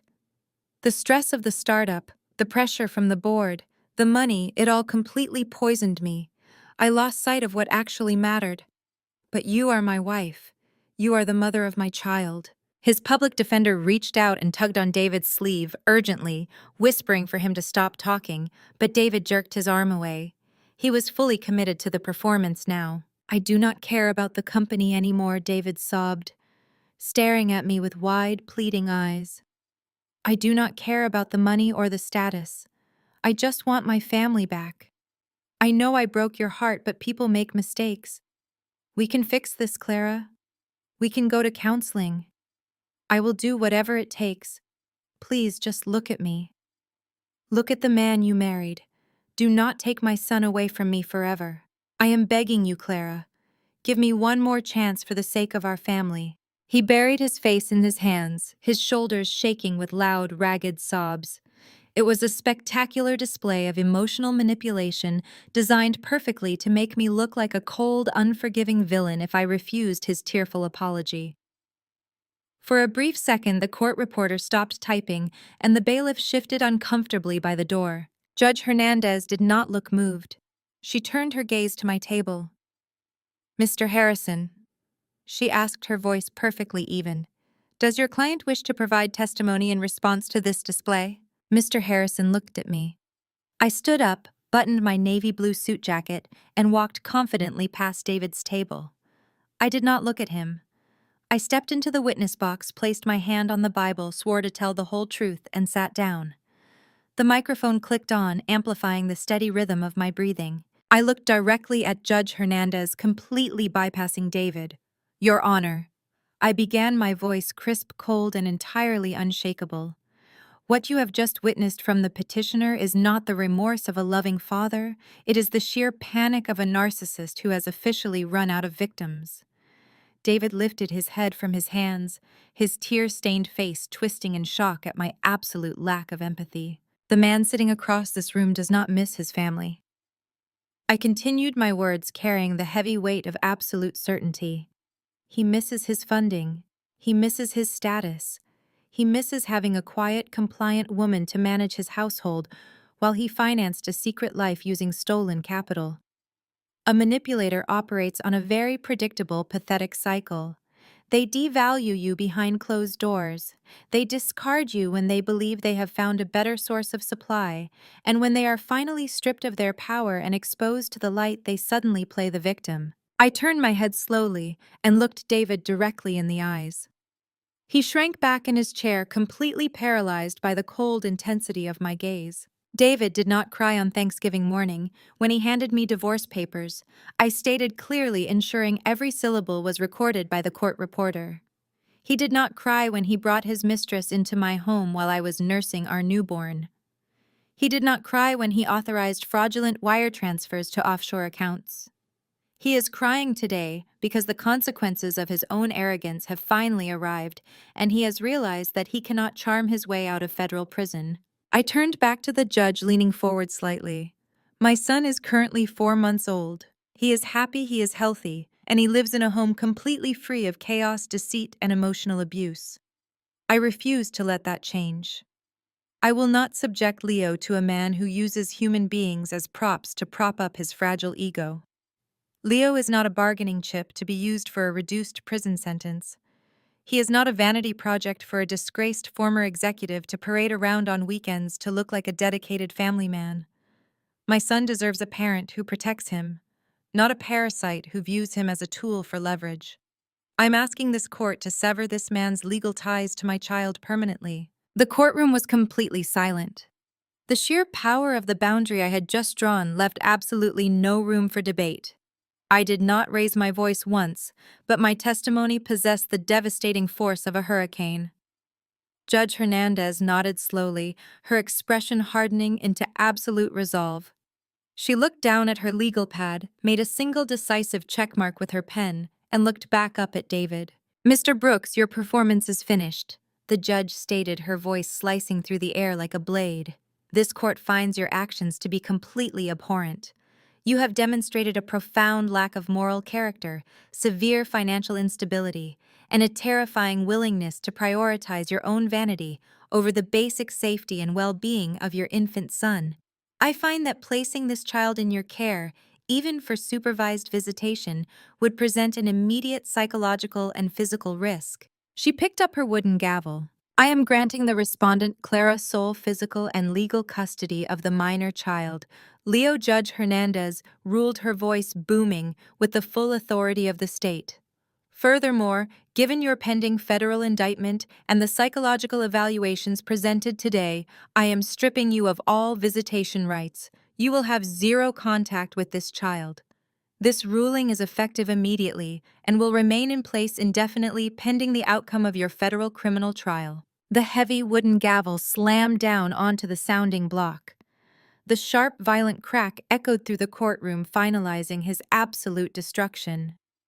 David let out a hollow, agonizing gasp, slumping forward onto the table as if all the bones in his body had suddenly vanished. He was completely, utterly isolated. No company, no wealth, no family, and now no son. The fallout from David's absolute destruction did not just stop at the courthouse steps. It radiated outward like a massive shockwave, completely obliterating the pathetic entitled enablers who had cheered for my demise. The Brooks family had built an entire ecosystem of toxicity, relying on David's stolen wealth to fund their arrogance. When the money vanished, the ecosystem instantly collapsed, and they turned on each other with a viciousness that was truly remarkable to witness. Jamal made good on his promise. The moment he walked out of my former suburban house on Thanksgiving weekend, he drove straight to a ruthless family law attorney. The divorce proceedings were incredibly swift and entirely brutal. Jamal was furious about his ruined real estate career, and he channeled every ounce of that rage into legally dismantling Rachel. During their public divorce hearing, Jamal did not just ask for half of their remaining marital assets. He subpoenaed her entire financial history and laid it bare for the public record. He stood up in a crowded courtroom and presented a devastating line-by-line accounting of her severe shopping addiction. He proved that while Rachel paraded around claiming to be an affluent socialite, she had secretly accrued nearly $80,000 in high-interest credit card debt, hiding in accounts under her maiden name. She had been taking out secret personal loans just to buy designer shoes and handbags to keep up appearances. The judge was completely unsympathetic to Rachel's hysterical crying.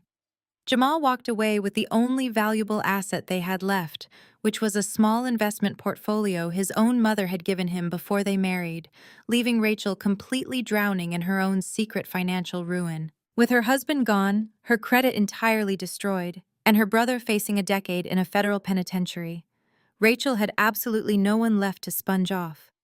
The reality of survival finally hit her like a physical blow. The arrogant woman who had told me to pack a trash bag and leave my own home was now forced to pack her own meager belongings and move into a tiny, unheated studio apartment above a noisy commercial laundromat in a rundown sector of the city. To pay off the massive debt Jamal had exposed, Rachel was forced to swallow her immense pride and take the only job that would hire someone with zero actual work experience and a ruined credit background. She became a minimum wage retail associate at a discount clothing outlet.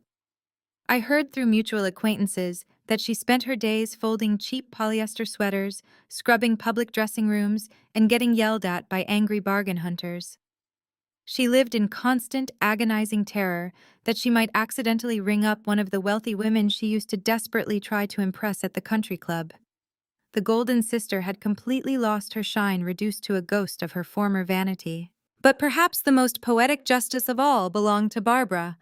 The matriarch of the Brooks family had built her entire identity on the illusion of aristocratic superiority. She had raised David to be a narcissistic monster, feeding his ego, while constantly belittling everyone else. In the end, the monster she created entirely consumed her. When David's federal assets were frozen, the generous monthly allowance he had been secretly siphoning to Barbara from his investors was instantly cut off. She had absolutely no retirement savings of her own. She had spent her entire adult life relying on the men in her family to fund her lavish lifestyle. With David heading to federal prison and Rachel barely able to afford instant ramen noodles, Barbara was completely abandoned. The eviction from the suburban house had been the final nail in her coffin. With nowhere to go and absolutely zero financial resources, the state social services had to intervene. Barbara was placed into a bleak, heavily underfunded county nursing facility. It was a massive, depressing concrete building situated right next to a busy industrial highway. There were no manicured lawns. There were no country club luncheons, no expensive manicures, and no cold glasses of expensive Chardonnay. She shared a tiny sterile room with a roommate who watched television at maximum volume all day long. The facility smelled perpetually of industrial bleach and boiled vegetables. The staff members were overworked, underpaid, and completely immune to her arrogant demands for special treatment. If she yelled at an orderly for bringing her the wrong type of juice, they simply ignored her. She was no longer the respected mother of a prominent tech executive. She was just another state-funded resident, sitting in a vinyl chair staring out at a gray parking lot, completely forgotten by the society she had dedicated her entire life to judging. It was a rainy Tuesday afternoon, about 4 months after the final custody hearing, when my personal cell phone rang. I was sitting in my penthouse office, finalizing a massive expansion deal for the newly rebranded tech company. The sunlight was catching the Seattle skyline outside my windows, and Leo was playing happily on a soft, colorful mat near my desk. The caller identification displayed an unknown number from a local area code. Normally, I would have let it go directly to voicemail, but I was expecting a confirmation call from a new corporate vendor. I slid my finger across the screen and brought the phone to my ear. "Hello," I said clearly. There was a heavy, static-filled silence on the other end of the line. Then a weak, trembling voice spoke. "Clara. Please, Clara, is that you?" It was Barbara. Her voice was completely stripped of its usual haughty arrogance. She sounded incredibly old, incredibly tired, and completely broken. She had clearly borrowed a personal cell phone from a facility nurse just to bypass my permanent security block on her number. "Please do not hang up on me," Barbara begged, her voice cracking violently as she began to cry. "I am so sorry. I am so sorry for everything I said and everything I did to you. It is so awful here, Clara. The food is terrible, and the nurses do not listen to me. Rachel never visits me anymore because she is always working. David is gone. I am completely alone in this horrible place. Please, Clara, you have a good heart. Let me see my grandson. Let me hold Leo just one more time. I am begging you." I stopped typing on my mechanical keyboard. I looked down at Leo, who was giggling brightly and reaching for a plush green block. I listened to the desperate, pathetic sobbing echoing through the phone speaker. I searched my heart, genuinely wondering if I would feel even a single ounce of pity for her. I felt absolutely nothing. There was no anger, no sadness, and no desire for revenge. There was just a cold, profound, and peaceful indifference. "You made your choice on Thanksgiving morning, Barbara." I said, my voice perfectly steady and entirely devoid of emotion. "Have a good life." I pulled the phone away from my ear and tapped the red button on my screen. Click, blocked forever. 6 months had passed since the day the gavel fell in Judge Hernandez's courtroom. The transition from survival mode to thriving was not instantaneous, but it was remarkably steady. I had spent half a year completely dismantling and rebuilding the tech startup from the ground up. I removed the name David had egotistically slapped on the corporate branding and reorganized the company under a new clean identity. I fired the remaining executives who had been complicit in his toxic, arrogant culture, and I elevated the chief financial officer who had bravely handed me the keys to David's destruction.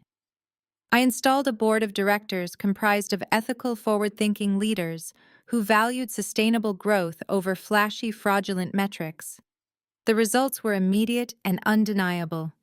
Without the massive drain of David's offshore embezzlement and his ridiculous vanity projects, the company turned its first legitimate massive profit in the third quarter. We secured a new round of ethical venture capital funding, completely stabilizing the corporate future. I was no longer just the anonymous angel investor hiding behind a blind trust.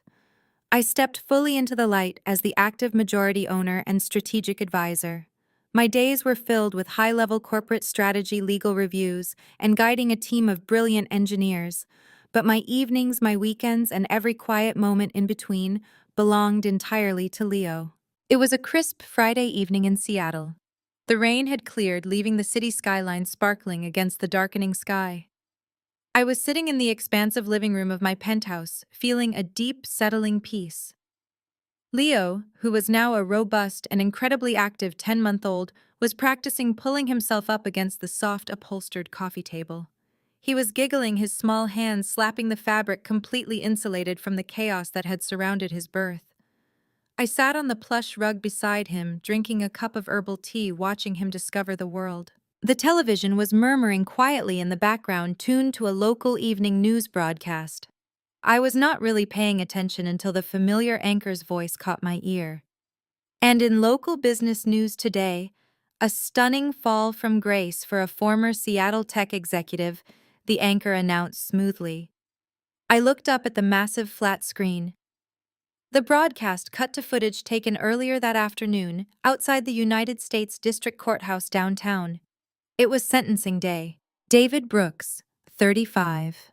The former chief executive officer of a prominent local startup was sentenced this afternoon to 48 months in a federal minimum security facility. The anchor continued as the footage showed David walking down the courthouse steps. Brooks pled guilty last month to multiple counts of wire fraud, tax evasion, and corporate embezzlement following a high-profile raid by the Internal Revenue Service. In addition to his 4-year prison term, Brooks has been ordered to pay over $600,000 in federal restitution. I watched the footage closely. It was the first time I had seen David since the custody hearing 6 months ago. The physical transformation was genuinely shocking. He looked like he had aged 10 years. The tailored suits were gone, replaced by a cheap, ill-fitting gray sweater and khakis. His posture, which used to project absolute arrogance and control, was entirely defeated. His shoulders were slumped, and his face looked gaunt and deeply exhausted. He was not surrounded by an entourage of sycophantic executives or a beautiful mistress. He was walking completely alone, accompanied only by a court-appointed defense attorney who looked eager to close the file and walk away. The paparazzi flashed a few photos, but it was nothing like the frenzy on the day he was fired. The media had largely moved on. He was no longer a powerful, scandalous CEO. He was just another convicted white-collar criminal heading to federal prison. The footage showed him getting into the back of an unmarked transport vehicle. The heavy metal door slammed shut, and the vehicle pulled away from the curb, merging into the Seattle traffic. The broadcast cut back to the anchor in the studio, seamlessly transitioning to a story about a local high school bake sale. I sat on the rug, my cup of tea warming my hands, and processed what I had just seen. A year ago, the thought of David facing total ruin would have provoked a whirlwind of intense emotions. Anger, sadness, perhaps a bitter vindictive joy. But sitting here now in the quiet safety of my fortress, looking at the man who had tried to destroy me, I felt absolutely nothing.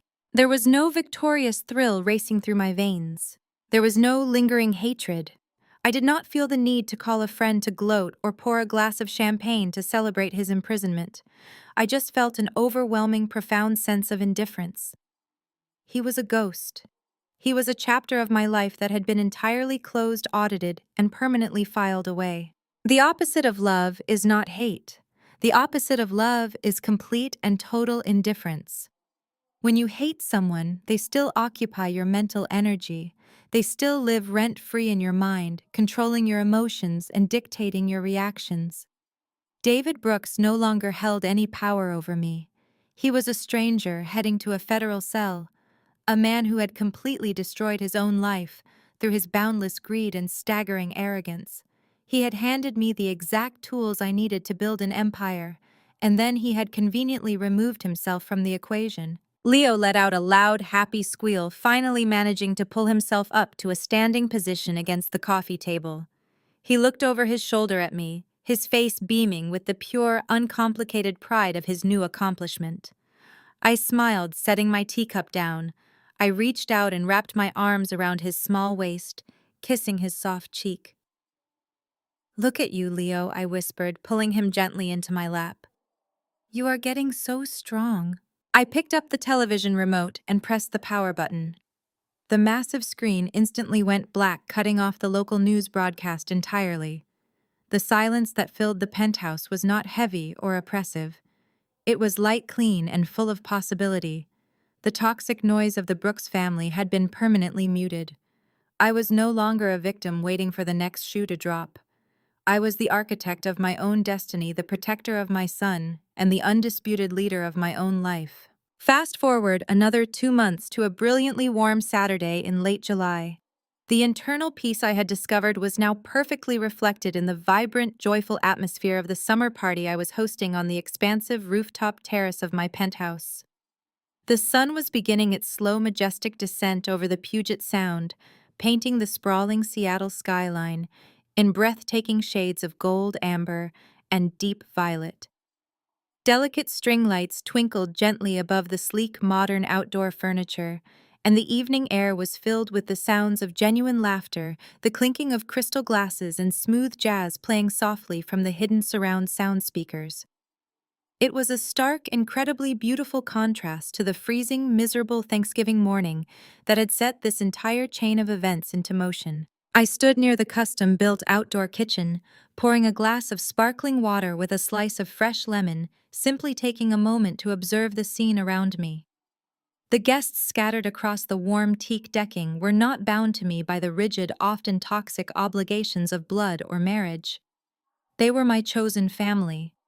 They were the exceptional people who had proven their loyalty, their unwavering ethics, and their true worth through their actions during my darkest hours, not just their empty words.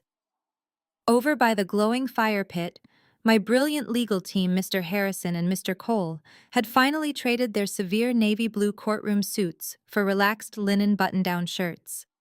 They were laughing warmly, sharing a drink, and a story being told by the newly promoted chief executive officer of my technology company, the former CFO, who had bravely stood his ground against David's vicious intimidation tactics. Maria, my incredibly devoted and highly vetted nanny, was sitting comfortably on a plush outdoor sofa, blowing shimmering soap bubbles into the evening air. Leo, who had recently celebrated his first birthday, was chasing the floating bubbles with absolute unbridled delight. He wore tiny denim overalls and a bright yellow shirt, his sturdy little legs carrying him quickly across the terrace. He shrieked with pure, innocent joy every time a fragile bubble popped against his nose. The people gathered on this rooftop absolutely adored him. They protected him. They represented the healthy, thriving, and fiercely loyal village I had actively curated to surround my growing son. There was absolutely no arrogance here.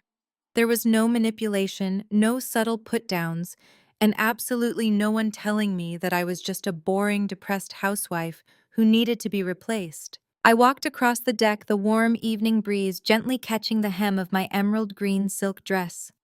I scooped Leo up into my arms, pressing a soft kiss to his warm, slightly sticky cheek. He giggled and wrapped his small arms tightly around my neck, resting his heavy head securely against my shoulder. I carried him over to the thick glass railing at the edge of the terrace, stepping away from the lively chatter of the party to look out over the sprawling city below us. Thousands of city lights were beginning to flicker on across the massive downtown grid, illuminating the streets like a network of glowing veins. As I looked out at the vast city, I could not help but think about the incredible contrast of our current lives. Somewhere out there in that sprawling metropolis, Rachel was likely finishing a grueling, humiliating double shift at a discount retail store, folding cheap clothes and battling crippling credit card debt she could never escape. Somewhere in a bleak, underfunded county facility, Barbara was eating another tasteless institutional dinner entirely ignored by the nursing staff she once thought she was vastly superior to. And somewhere in a federal minimum security prison, David was staring at the cold concrete walls of a cell, permanently stripped of the power, the status, and the wealth he had been so utterly desperate to steal. They had tried to break me to elevate themselves. Instead, their blinding greed and staggering arrogance had served as the ultimate catalyst for their own spectacular destruction. I held Leo closer, resting my chin gently on the top of his soft hair as I looked at the glittering skyline. For a long time, I had viewed that freezing Thanksgiving morning as a moment of profound betrayal and loss. I genuinely thought it was the day my family was violently, irreparably torn apart. But standing here now, breathing in the sweet summer air and feeling the solid, reassuring heartbeat of my son against my chest, I realized I had been looking at the entire situation completely wrong. That freezing November morning was not a tragedy. It was a perfectly executed rescue mission. The universe had simply orchestrated an emergency evacuation from a burning building. I did not even realize I was trapped inside. My husband dropping those divorce papers on the kitchen island was the absolute greatest gift he could have ever given me. It forced me to stop minimizing myself to protect his fragile, oversized ego. It forced me to weaponize my intelligence, secure my financial assets, and completely obliterate the parasites that had been quietly feeding on my success for years. Sometimes the trash takes itself out, and when it does, you don't chase the garbage truck. You lock the door and you build a castle. I had built my castle. It was constructed of ironclad legal trusts, thriving ethical businesses, and a carefully guarded inner circle of people who truly valued me for who I was, not for what I could buy them. I looked down at Leo, who was now sleepily rubbing his eyes, completely safe and entirely loved. I had fought the hardest battle of my life, and I had won the only prize that actually mattered. Have you ever had a moment where someone tried to break you, only to realize they handed you the exact tools you needed to build your empire? Let me know in the comments below. And remember, ladies, never put your name on a mortgage for a man who won't even put his ego aside for your child. Like and subscribe for more stories of survival and success. The greatest lesson we can take away from this journey is that true power does not reside in volume aggression or chaotic retaliation. True power lies in absolute emotional regulation and fierce independence. When confronted with breathtaking betrayal, infidelity, and narcissistic entitlement, Clara did not scream, beg, or engage in a pointless argument with people committed to misunderstanding her. Instead, she let silence be her shield and strategy be her weapon. Toxic individuals thrive on your emotional reactions. It feeds their fragile egos to know they have the power to break you. By actively denying them that reaction, you completely strip away their control. Furthermore, this story is a stark reminder that we must fiercely protect our assets, our energy, and our children from those who view relationships merely as transactions. When the trash attempts to take itself out, whether it is an unfaithful partner or a toxic enabling family, do not stand in the doorway begging them to stay. Hold the door wide open, change the locks, and build a fortress they can never penetrate again. Rejection from a toxic environment is never a tragedy. It is a profound, life-saving redirection toward peace. Have you ever had to walk away in silence to protect your own peace, only to watch karma perfectly handle the rest? I want to hear your stories of survival, boundary setting, and building your own empires. Drop your experiences in the comments below because your journey might be the exact inspiration another woman desperately needs to hear today. If this story of triumph resonated with you, please hit the like button, subscribe to the channel, and share this video with anyone who needs a reminder of their own unshakable worth. Remember, your peace is absolutely priceless and your empire is yours to protect.